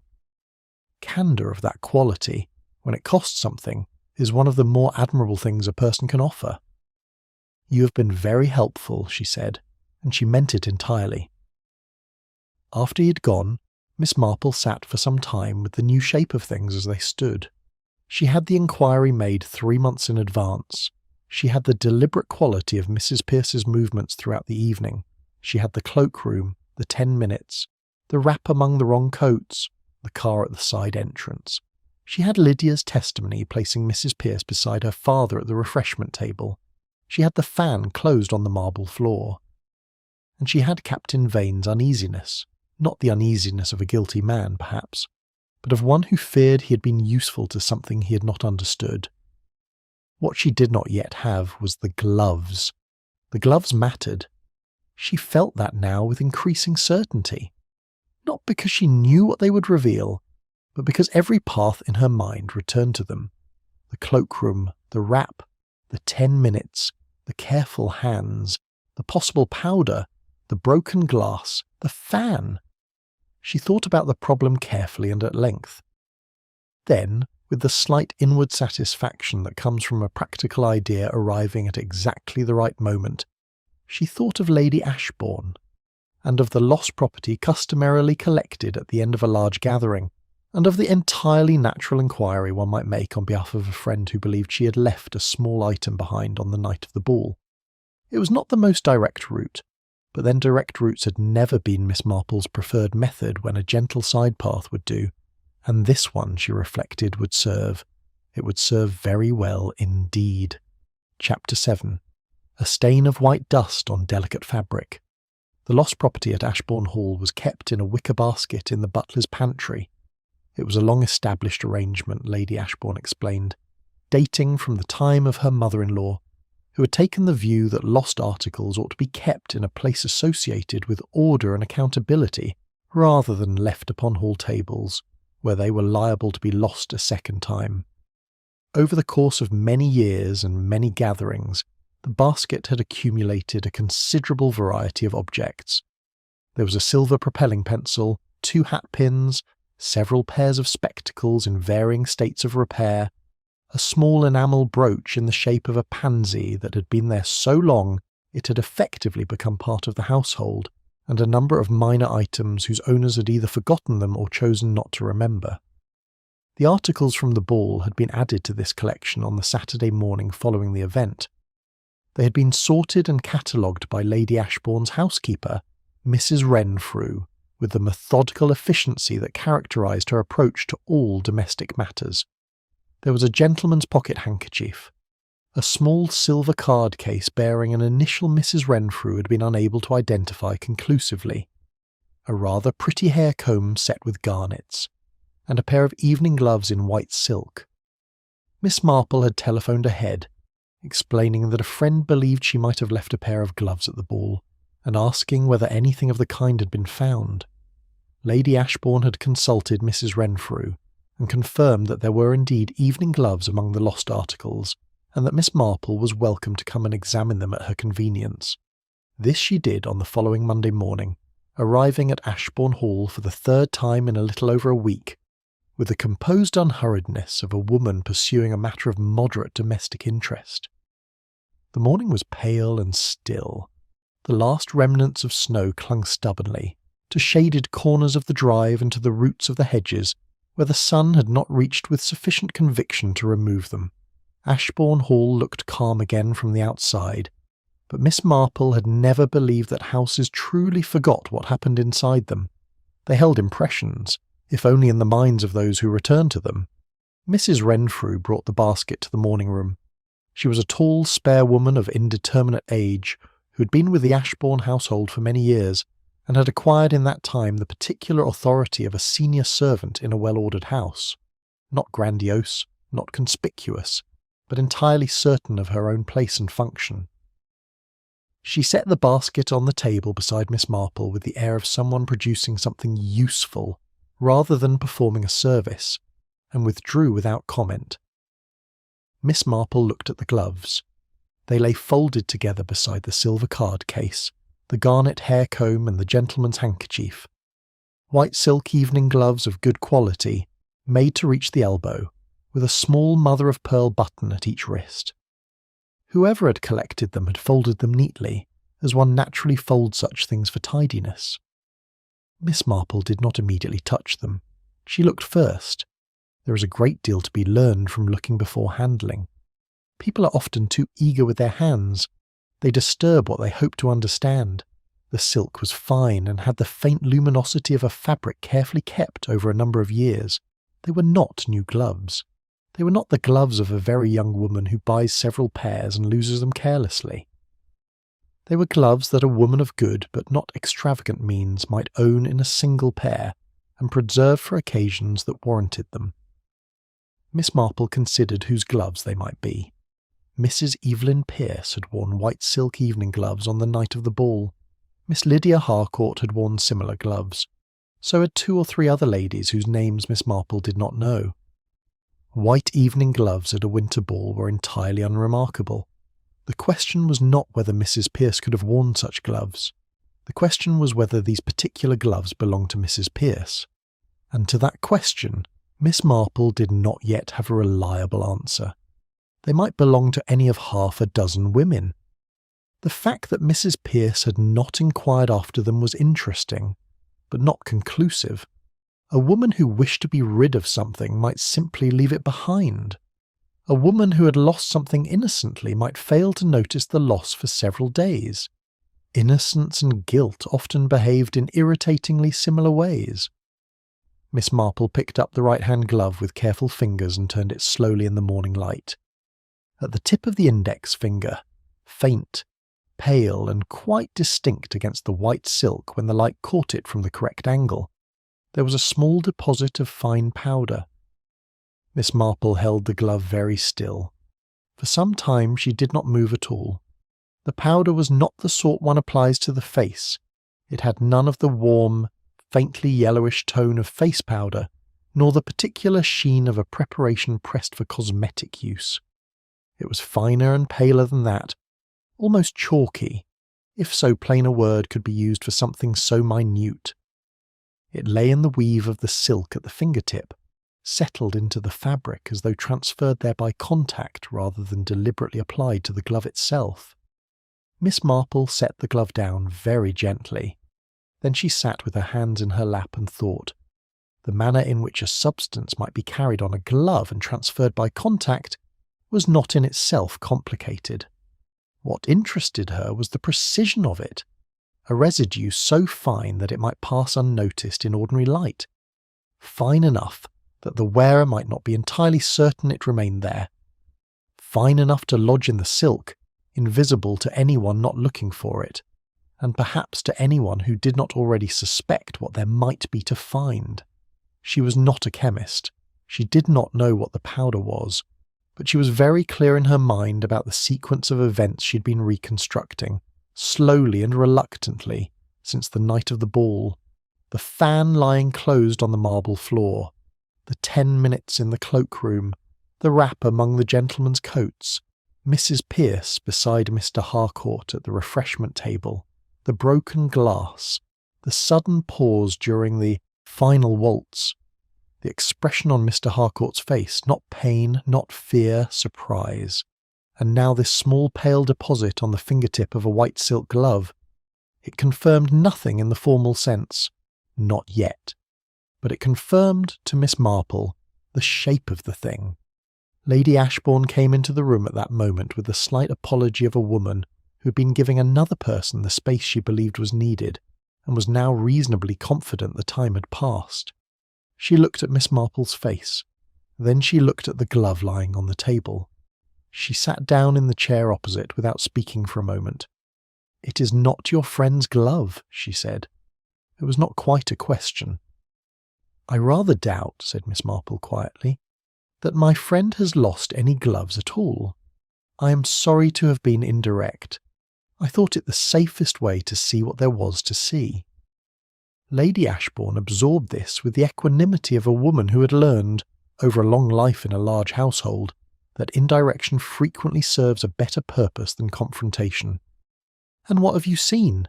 Miss Marple indicated the glove with a slight movement of her hand.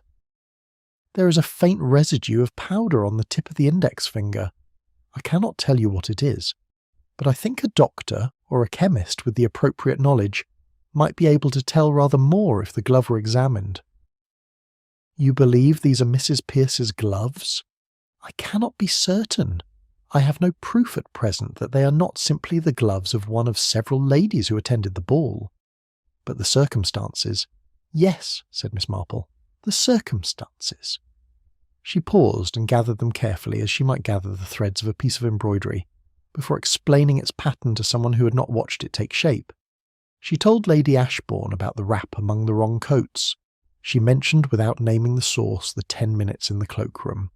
She relayed what Captain Vane had told her about Mrs. Pierce's inquiry 3 months in advance. She repeated what Lydia Harcourt had disclosed, that Mrs. Pierce had been standing beside her father at the refreshment table in the moments before the final waltz. She spoke without drama. She did not accuse, she did not embellish. She merely set the facts down in their order, each one small enough to be dismissed on its own, but increasingly difficult to dismiss when placed beside the others.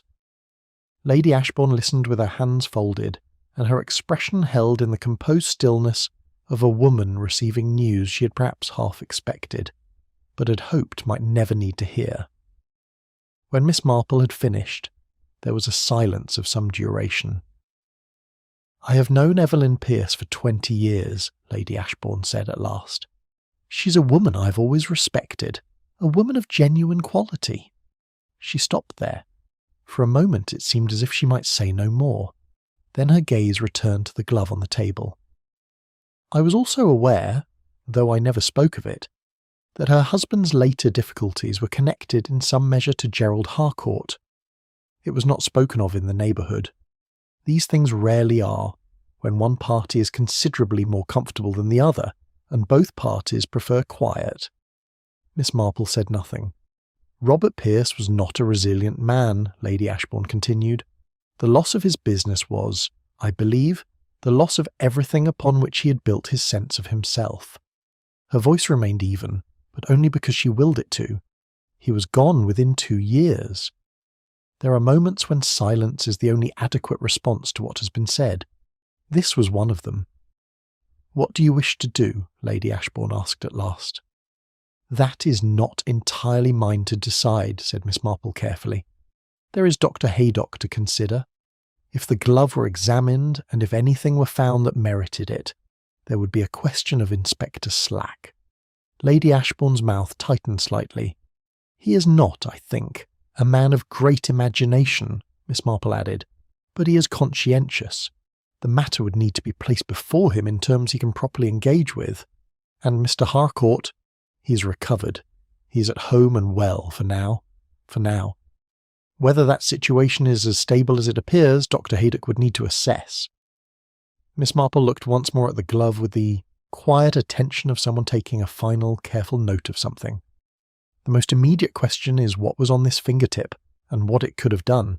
Everything else follows from that. Lady Ashbourne was silent for a long moment. Then she straightened with the decisive quality of a woman who had made up her mind and would not spend further time debating with herself. "I shall speak with Dr. Haydock this afternoon," she said. "I will keep the glove as it is, handled as little as possible, and I will ask him to come and see it." "That is exactly the right course," said Miss Marple. When she left Ashbourne Hall, the winter light lay thin and colourless over the drive. The gravel beneath her feet was firm and cold. The bare elm trees stood on either side, their branches black against the pale sky. Miss Marple walked beneath them in silence. She thought of Mrs. Evelyn Pierce with a feeling that was not satisfaction, and certainly not pleasure. It was something more complicated than either. The feeling of one who has followed a difficult path almost to its end and found, on arriving there, that the view is not a comfortable one. She had known what she would find on the glove, or very nearly known. She had known since the fan. And yet, as always in such moments, she'd hoped to be wrong.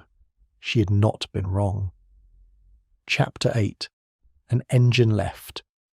Running at the rear door. Dr. Haydock examined the glove on Monday afternoon and telephoned Miss Marple that same evening. He did not say a great deal on the telephone, which was sensible. Telephone conversations in villages have a way of being rather less private than the people conducting them might wish. He said only that he had looked at the glove carefully, that he had formed a view, and that he would call upon Miss Marple the following morning, if that was convenient. It was entirely convenient.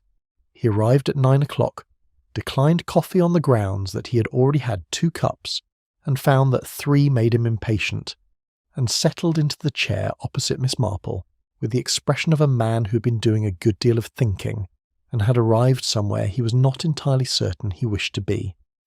"The residue," he said without preamble, "is consistent with a preparation derived from a plant source." Miss Marple looked at him steadily. "I cannot be more precise than that without proper laboratory analysis," he continued, "which I have not yet arranged and would require proper authority to do. But the character of it, the particle size, the colour, the slight quality I noticed when I examined it closely, is consistent with something extracted and refined from one of several plants that can have a physiological effect when absorbed through the skin or through contact with mucous membranes. An effect sufficient to cause the kind of collapse Mr. Harcourt experienced. Possibly, in sufficient quantity, and depending upon the individual's constitution and the precise substance involved." He paused. "Harcourt is a large man, and by all appearances a healthy one. A smaller or more delicate person might have been affected rather more severely." "Which may have been miscalculated," said Miss Marple softly. "Or," said Dr. Haydock with the care of a man determined to remain fair even to unpleasant possibilities, "it may not have been intended to cause a collapse at all. A smaller dose, or a misjudgment of the dose, might produce dizziness, weakness, a general sensation of malaise, something that would spoil an evening, frighten a man, perhaps humiliate him publicly, without causing lasting harm." "Yes," said Miss Marple, "I had thought something of that kind." There was a brief, considered silence. "I am going to need to speak to Slack," said Haydock. There was not reluctance in his voice exactly, but there was a quality to it that acknowledged the complications attendant upon that step. Inspector Slack of the local constabulary was not a man who received delicate situations with delicacy.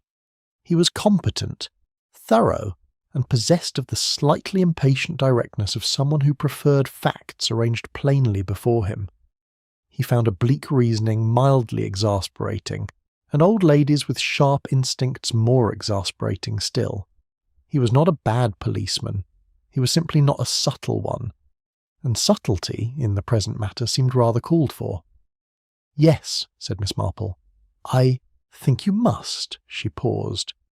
"Though perhaps, and I hope you will not think this presumptuous, It would be worth arranging the conversation so that Inspector Slack has the essential facts clearly before him before he speaks to anyone directly involved. Haydock gave her a dryly appreciative look. You mean that if Slack arrives at Holt Cottage and confronts Mrs. Pearce without knowing precisely what he is confronting, the results may not serve anyone's interests particularly well? Inspector Slack's approach to unexpected information, said Miss Marple, choosing her words with care, is energetic rather than reflective. That is one way of putting it. Haydock stood. I will speak to him this morning. I will make sure he has the full picture before he does anything at all, and I will impress upon him the importance of measured handling. That would be very wise. After Dr. Haydock had gone, Miss Marple sat for several minutes in the particular kind of stillness that comes before purposeful action. Then she put on her coat and her good walking shoes and went out into the village. The morning was clearer than it had been. The sky was a pale January blue, the sort that appears occasionally as though January wishes to prove it is capable of pleasantness, without committing itself to the effort on a regular basis. The snow had retreated further and lingered only in the shadows of walls and under hedges, where the light did not reach. Miss Marple walked at her habitual pace, not slow so much as considered, as though each step were placed with awareness rather than mere habit. As she walked, she thought about the motor car. Captain Vane had told her he had arranged a car to be available at the side entrance of Ashbourne Hall on the night of the ball, and that he had informed Mrs. Pearce of its presence at her indirect suggestion. In isolation, this was a relatively minor piece of information. A car made available for a guest's departure was not unusual. People did arrange such things, but the side entrance was particular. The main entrance of Ashbourne Hall, through which guests arrived and departed in the normal course of things, was fully attended. Footmen, hired help with coats and wraps, a steady passage of people, half a dozen pairs of eyes engaged in the ordinary business of the evening. The side entrance was another matter. It gave on to a gravel path leading around the east wing and out toward the lane behind the property. It was used by staff in the ordinary way, and occasionally by guests who had reason to move without being generally observed. A woman leaving by the side entrance after the main business of the evening was done, stepping into a car that had been waiting rather than calling for a cab in the ordinary manner, would depart with a degree of unobtrusiveness that was not in itself incriminating. But it was deliberate. That, Miss Marple thought, mattered. It was the act of someone who had planned her exit as carefully as she had planned everything else about the evening. She considered that planning with the reluctant respect one sometimes cannot help feeling for an intelligence that has directed itself, however wrongly, with considerable thoroughness. 3 months of preparation. The inquiry to Captain Vane about Mr. Harcourt's attendance, establishing the fact of the occasion without arousing any real suspicion, since it had been framed only as a wish to be prepared for an awkward meeting. The acquisition of whatever preparation she had carried in her wrap, something requiring knowledge, research, and a cold-headed willingness to proceed. The choice of the cloakroom for the final preparation of the glove, the 10 minutes alone, the wrap placed where it would not be attended to in the ordinary way, the careful application of the fine substance, the positioning before the final waltz, the approach under the natural cover of the dropped fan, the brief contact so slight and swift it would not have been noticed amid the general movement of the dance, and then the quiet withdrawal, the side entrance, the waiting car, the departure that appeared entirely like an unwell or tired guest going sensibly home before midnight. It was, thought Miss Marple, a very thorough piece of work, and it was the work of a woman who had been carrying a very old wound for a very long time. At some point, recently perhaps, or perhaps years ago, that wound had ceased to be, merely remembered, and had become a plan. Miss Marple had not walked with any particular destination in mind, but she found herself, as she sometimes did when thinking about the less comfortable aspects of human nature, at the edge of the village. There the lane opened onto a view across the fields. They lay flat and pale in the winter light. The hedgerows were bare. The sky above them was enormous and impassive. She stood for a moment and looked at it. She thought about Robert Pierce, of whom she had known nothing until that week, and who had been dead for many years. She thought about a man for whom the loss of his work had been the loss of everything. There was a particular cruelty in such a wound because it is not visible. It receives no public sympathy, no flowers, no acknowledged mourning. People speak instead of imprudence, bad judgment, failure to recover, lack of resilience. They rarely say something essential was taken. She thought of the woman he had left behind, a woman who had managed with dignity for years, a woman described by almost everyone who knew her as composed, elegant, careful. All that composure, all those years, and then a winter ball, a plan, and a fan dropped on a marble floor. At length, Miss Marple turned and walked back toward the village. There was one more thing she wished to do before the matter was placed entirely in Inspector Slack's hands. Captain Stephen Vane, she knew, was staying at the Ashbourne Arms for several more days before returning to his house in the next county. She found him in the small sitting room that the inn reserved for private use, reading a newspaper with the slightly unfocused attention of a man whose mind is elsewhere. He set the paper aside the moment she appeared and stood. There was in his manner the relief of someone who had been waiting without knowing precisely what he had been waiting for. "I wanted to tell you," said Miss Marple, taking the chair he indicated, "that you acted rightly in coming to speak with me. I know it was not an easy decision." He looked at her steadily. "Has something happened?" "Things are in motion," she said. "Dr. Haydock is speaking with the appropriate authorities, and the matter will be looked at properly. I cannot tell you more than that at present.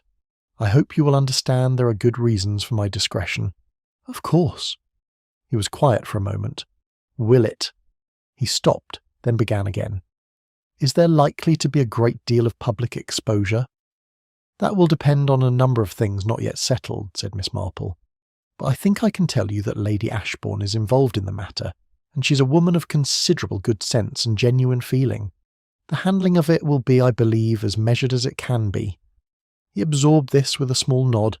There was something in his expression that was not quite relief and not quite sorrow, but contained elements of both, as feelings about complicated matters often do.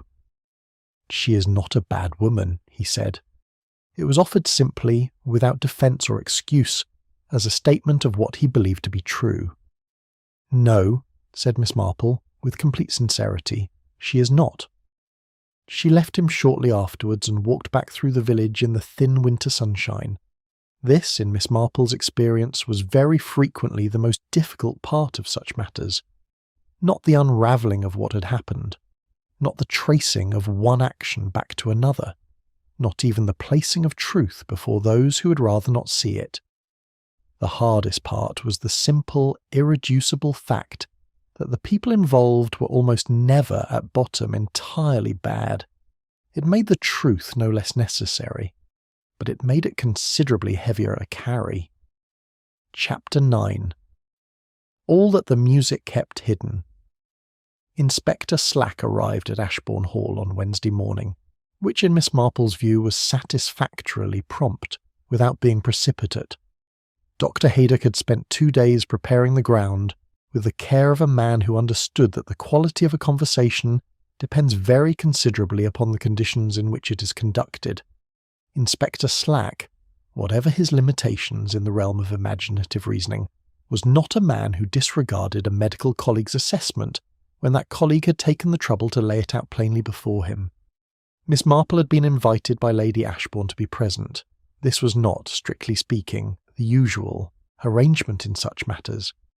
Inspector Slack, left to his own devices, would not have thought to include a small elderly lady from St. Mary Mead in what he regarded as a professional proceeding.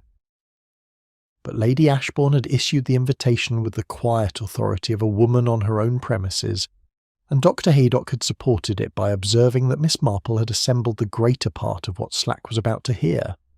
Her presence, he suggested, might therefore be considered useful rather than merely social. Inspector Slack received this with the expression of a man who disagreed.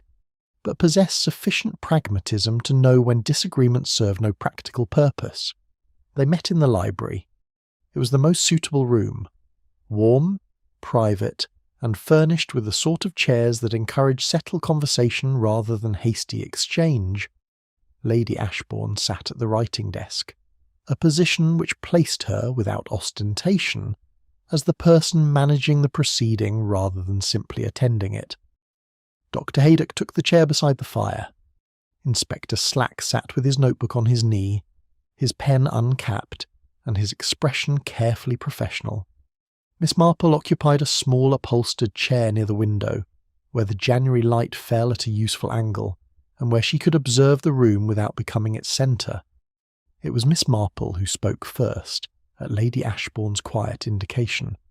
She did so as she had done all her life when presenting complex things, beginning at the point from which everything else could be seen to follow, and moving forward without haste, ornament, or unnecessary drama. She began with the fan. She explained why a closed fan on a marble floor was an object of interest, rather than merely an accidental detail. She described the cloakroom, the 10 minutes, and the wrap among the wrong coats. She spoke of the glove and the pale residue on its fingertip, and of Dr. Haydock's assessment of that residue. Then, carefully and in order, she relayed the testimony of several witnesses. Lydia Harcourt's account of seeing Mrs. Pearce beside her father at the refreshment table. Captain Vane's disclosure of the inquiry made 3 months before the ball, and of the motor car arranged at the side entrance. Miss Alderton's recollection of the misplaced wrap, and the observation of Mrs. Hartley's niece regarding the concentrated expression that had briefly displaced Mrs. Pearce's composure as she left the cloakroom. Miss Marple laid each of these things out not as accusations but as observations. One by one they were small. Placed together they became something else. Inspector Slack wrote steadily in his notebook, occasionally asking a question of the precise clarifying kind. When exactly? Which entrance? How many minutes? Who saw her leave? Where was the glove found? These questions demonstrated that he was following the substance of what was being said, even if some of its implications made him uncomfortable. To his credit, he did not interrupt with the scepticism Miss Marple had sometimes encountered from him on previous occasions, possibly because Dr. Haydock was present, possibly because the accumulated detail had become too substantial to dismiss. When Miss Marple finished, there was a brief silence. "And the substance on the glove," said Slack, addressing Haydock with the directness of one professional speaking to another. "Laboratory analysis has been arranged." "It has," said Haydock, "through the county medical examiner. We should have a preliminary assessment within the week, but I can tell you that the characteristics I observed are consistent with a preparation of the kind that, in adequate concentration, could produce the symptoms Mr. Harcourt presented: the collapse, the brief unconsciousness, the subsequent weakness and pallor. And in a higher concentration, in a considerably higher concentration, the effects could be more serious." Haydock said this carefully and without drama. But there is no indication that such an outcome was intended. The quantity on the glove was small, and the means of transfer, brief skin contact followed perhaps by contact with the face, was imprecise by nature. It is my opinion, for what it is worth at this stage, that the intent was disruption rather than lasting harm. Inspector Slack considered this with the expression of a man who found the distinction philosophically uncomfortable but professionally necessary. "Still an assault," he said. "Yes," said Haydock, "still an assault." Slack turned to Miss Marple with the slight reluctance of a man about to ask a question he would prefer not to need answered. "You believe Mrs. Pearce acted alone? No accomplice? No assistance beyond the car arrangement with Captain Vane, which you say was made without his knowledge of her intentions?" "That is my view," said Miss Marple. "Captain Vane provided the car in the spirit of a social courtesy. He had no awareness of what Mrs. Pearce intended. I think the evidence of his subsequent behaviour, coming forward voluntarily at some personal discomfort to share what he knew, bears that interpretation out." Slack made a note. "I will need to speak with Mrs. Pierce." "Yes," said Lady Ashbourne from behind the writing desk, in the tone of a woman who had been waiting for this moment and had already formed certain views about its conduct. "You will? And I would ask, Inspector, that this conversation take place here at Ashbourne Hall, if Mrs. Pierce is willing." Slack looked up sharply. "I have already spoken with her this morning," Lady Ashbourne continued. "She's still at Holt Cottage. She will come." This, Miss Marple thought, had been admirably managed. Lady Ashbourne had understood that the conversation would go better on her own ground, and that her presence might provide a steadying influence on all parties. She had also understood that certain truths, once approached, should not be pursued with unnecessary roughness. Inspector Slack received the news that this had been arranged without his input with a brief compression of the lips. It acknowledged the accomplished fact without endorsing the principle. Mrs. Evelyn Pierce arrived at 11 o'clock. She was dressed, as always, with understated precision, a dark wool dress, a single brooch, and hair arranged with the neatness that had been characteristic of her throughout. She entered the library without visible alteration in her bearing, sat in the chair indicated to her, and looked at the assembled company with the expression of a woman who had known for some days that this moment was coming.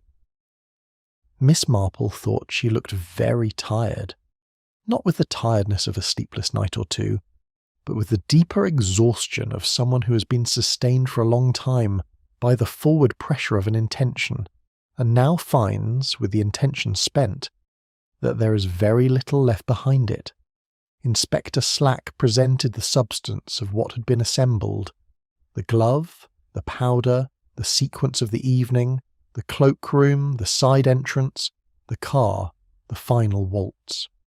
He did so in the methodical and largely unemotional manner he reserved for formal proceedings. To his credit, he was neither unkind nor theatrical. He stated what was known and what was inferred, and then asked Mrs. Pierce whether she wished to respond. She was quiet for a moment. Then she said, "Yes, I will tell you what I can," and she did. She spoke in the measured, clear voice of a woman who had chosen honesty as a matter of dignity rather than compulsion.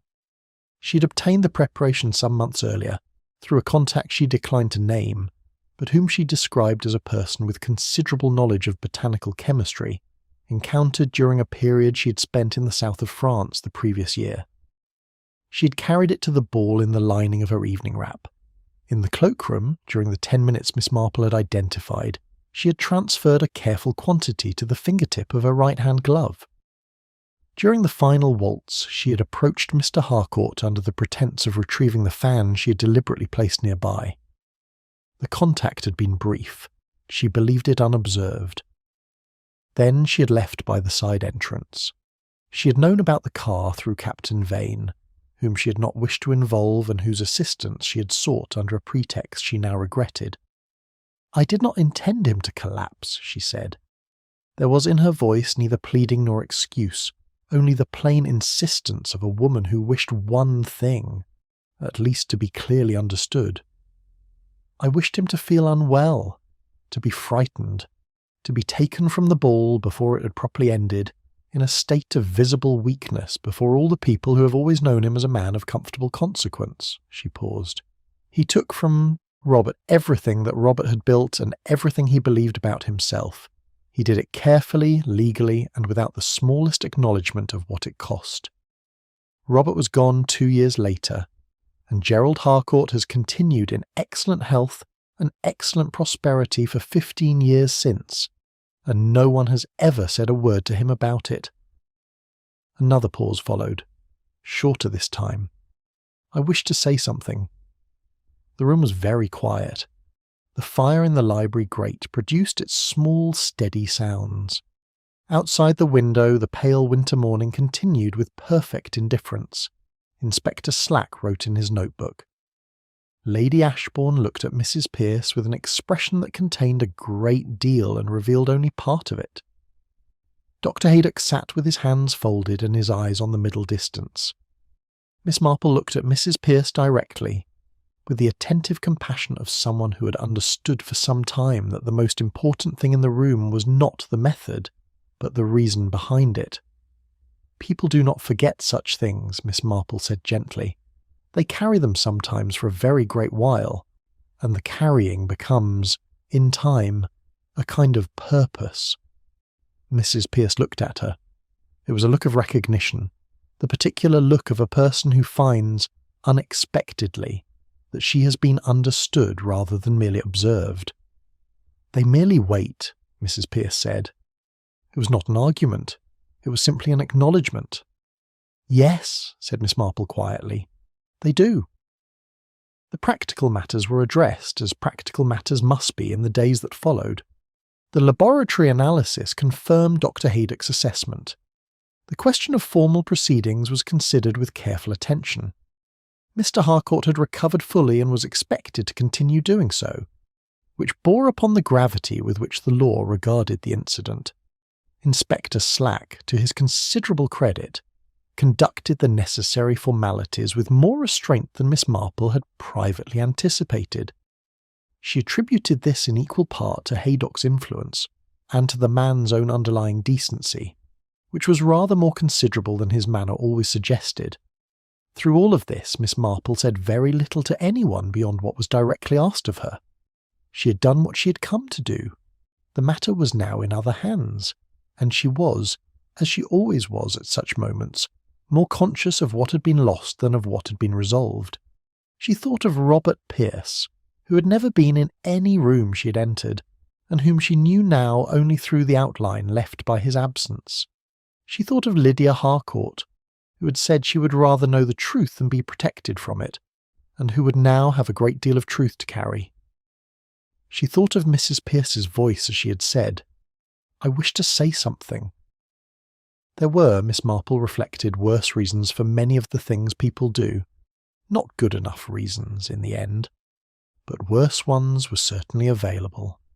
Chapter 10. The First Light returns to Ashbourne Hall. January gave way to February with the quiet indifference of one month succeeding another. February brought with it that particular quality of light which distinguishes it from the months on either side. Not the flat grey of deep winter, nor yet the tentative brightness of early spring, but something between the two, thin, clear, and faintly promising, as though the year were beginning very cautiously to reconsider its position. Miss Marple noticed it first from her sitting-room window on a Tuesday morning, some 3 weeks after the events at Ashbourne Hall had reached their conclusion. The light lay across the garden, with a transparency the previous weeks had not offered. The snowdrops, which she had half expected and half forgotten, had appeared beneath the old apple tree with the composed punctuality of things that do not require encouragement in order to do what they have always done. Miss Marple was, on the whole, in a reflective frame of mind. The formal proceedings had concluded in a manner which, on consideration, she thought was as measured as such things are capable of being. The laboratory analysis had confirmed a botanical compound of the kind Dr. Haydock had indicated, naturally derived, refined by someone with specialist knowledge, and present on the glove in a quantity sufficient to explain Mr. Harcourt's collapse without supporting any inference of an intent to cause lasting injury. This distinction mattered enormously, both in law and in every other sense Miss Marple considered worth attending to. Mrs. Pearce had not been subjected to criminal proceedings. Inspector Slack had registered this conclusion with the expression of a man who found the outcome insufficiently decisive, but could not argue effectively against the reasoning that produced it. The relevant authorities had taken the view, supported by medical testimony and by Mr. Harcourt's own stated position, which had surprised several people, that the circumstances did not warrant prosecution. There had been a formal interview conducted at the constabulary offices with the requisite seriousness. There had been a written undertaking. There had been certain private communications between parties to which Miss Marple was not privy, and to which she did not seek to be privy. Mr. Harcourt's stated position had in fact surprised Miss Marple rather less than it had surprised others. She had thought about him a good deal in the weeks since the ball, and had arrived at the conclusion that Gerald Harcourt, beneath the prosperous solidity of his manner and the comfortable indifference prosperity tends to encourage, was a man who knew something about what he had done to Robert Pierce. He had been knowing it quietly and without public acknowledgement for 15 years. Whether that knowledge amounted to guilt was not a question Miss Marple presumed to answer, but when a man declines to press a matter done against him, in circumstances where he has every social and legal justification to do otherwise, one is entitled to wonder whether his reasons are more substantial than mere indifference. He had said through Haydock, who had spoken with him directly, that he wished the thing finished and done with, and that he had no further interest in the matter. He had said nothing about Mrs. Pierce, nothing about Robert, nothing about anything that lay behind the events of the ball. That silence, Miss Marple thought, was its own form of acknowledgement, not generous, not gracious, but present, in the way certain absences make themselves felt precisely because of what they contain. Lydia Harcourt had come to St Mary Mead on the Thursday of the week following the library meeting at Ashbourne Hall. She had telephoned ahead, arrived at the appointed time, and sat in the same chair she had occupied on her previous visit. Without extended preamble, she said she wished to thank Miss Marple. "I am not certain what I am thanking you for precisely," Lydia said, with the directness Miss Marple had come to regard as one of her most reliable qualities. "I know the outcome is not the sort that resolves everything cleanly. Nothing seems very clean looking at it." "These things rarely are," said Miss Marple. "Father has not spoken to me about any of it, about Mr. Pierce, or what happened between them. I do not think he will." She looked at her hands for a moment. "But I think he knows that I know. And I think he knows what I think about it, which is perhaps as much as is going to be said on the subject." "Between people who understand each other well," said Miss Marple gently, "a great deal can be said without words." Lydia looked at her with those clear grey eyes that saw more than they displayed. "You're not going to tell me that I should confront him about it?" "I am not," said Miss Marple. "I think you are a person who understands her own situation considerably better than I could, and who will conduct it accordingly." After Lydia had gone, Miss Marple sat for rather a long time with her knitting untouched in her lap, thinking about the particular form of courage required by life in close proximity to a difficult person. Not dramatic courage, not visible courage, not courage that is praised in speeches or noticed in drawing rooms, but genuine daily courage, the kind that is not to be underestimated. Captain Vane had departed the neighbourhood within the week, as he had intended to do before the ball introduced its complications. He called upon Miss Marple before leaving, in a brief, comfortable visit of perhaps 20 minutes. They spoke of the matter with the ease of two people who had come to an understanding and did not require excessive words to confirm it. As he left, he said he hoped the neighbourhood would see him again before too long. Miss Marple said she hoped so too, and she meant it. He was, she thought, rather a good young man, in the way young men sometimes become good when circumstances not entirely of their own choosing require them to discover what they are made of. It was on a Friday morning, 10 days into February, that Dolly Bantry came to tea.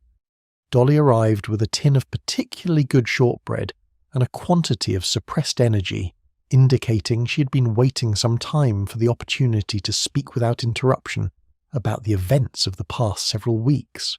She settled herself into the chair with the ease of 30 years' friendship, accepted her tea and shortbread, and looked at Miss Marple with the expression of a woman who had been patient for as long as patience could reasonably be expected. "Well," she said, "you must tell me everything, Jane. I've had it from 6 different people in 6 different versions, and they cannot all be right." "Very few accounts of the same event are," said Miss Marple pleasantly. "What would you like to know?" "Everything, as I said." Dolly had the directness of a woman who had never seen the particular merit of approaching a subject obliquely when the direct route was available. "Is it true that Mrs. Pierce had been planning it since October?" "Something of the kind, yes." "And that she carried the preparation in her wrap and applied it to her glove in the cloakroom?" "Yes." Dolly shook her head with the air of someone who found human nature, however often it surprised her, still capable of being surprising. "It sounds like something from a novel." "It does," agreed Miss Marple. and yet it was very carefully practical, which is perhaps the point. The most effective plans are rarely the most complicated ones. Do you think she's sorry? Miss Marple considered this question with the seriousness it deserved. I think she is sorry that Mr. Harcourt was more seriously affected than she intended, she said at last. I think she is sorry for the distress caused to Lady Ashbourne, whom she regards with genuine esteem. I think she is sorry that Captain Vane was placed in an uncomfortable position, she paused. Whether she is sorry in the larger sense, whether she regrets the intention behind the act, I think that is a rather more complicated question. I am not certain she could answer it simply herself. And Harcourt, Dolly asked, do you think he deserved it? Dolly, said Miss Marple, her voice mild but clear, I am quite the wrong person to ask. Dolly accepted this with a small resigned smile. You never do answer that kind of question. It is not my question to answer, said Miss Marple. It belongs to the people who lived through what happened between Gerald Harcourt and Robert Pierce, and to no one else. I can observe that things were done, and trace how they came to the evening of the ball, and account for what I saw. The wider moral judgment is rather above my station. Dolly looked at her with the affectionate scepticism of an old friend. You have views, Jane. You always have views. I have feelings, said Miss Marple, with slight emphasis on the distinction. They are not quite the same thing, and I keep them appropriately to myself. After Dolly had gone, taking the remainder of her shortbread with the unembarrassed practicality that was one of her considerable virtues, Miss Marple remained by the sitting-room window as the February afternoon arranged itself into the longer, gentler light of early evening. The snowdrops under the apple tree were still visible at that hour, small and white and composed in the fading light, attending to their own business with the serene indifference of things that do not require the world to notice them in order to continue. Miss Marple thought about Ashbourne Hall, which she had not visited since the morning in the library, and which would hold its winter ball again the following year, as it always had. She thought about Lady Ashbourne, who had managed everything with the particular grace of a woman who understands that the world does not always arrange itself as one would wish, and who has concluded on the whole that this is no reason to stop arranging what one can.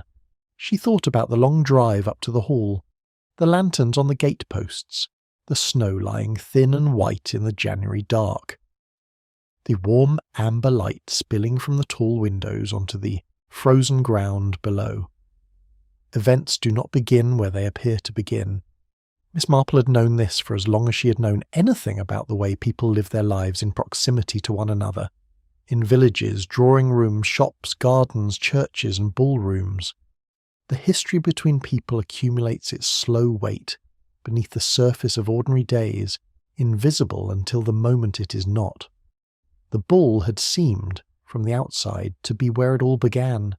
A winter evening, a collapse on a marble floor, a fan placed carefully beside a man who would not know why it was there. But it had begun long before that, in a business arrangement gone wrong, in a man's quiet dissolution, in a woman's long private reckoning with what she had watched and could not speak of publicly, in the particular patience of grief that has nowhere to go, and so, in the end, makes its own destination. Miss Marple looked out at the last of the light on her garden and thought that the world was full of such histories, small and large, settled and unsettled, grieved and forgotten. The most one could do most of the time was to attend to them with the care and honesty they deserved, to carry what one learned from them gently, and to remain, as far as possible, kind. It was not a conclusion that made everything comfortable, but it was, on balance, the one she kept arriving at. And she had long since stopped expecting a different one. The snowdrops held their ground in the February dusk, the light over the garden softened by imperceptible degrees. St. Mary Mead settled into its quiet evening with the composed reliability of a place that had seen a great deal and intended to go on seeing it. Miss Marple remained at her window for a little while longer, quite still, quite at peace, watching the last of the light fade from the garden,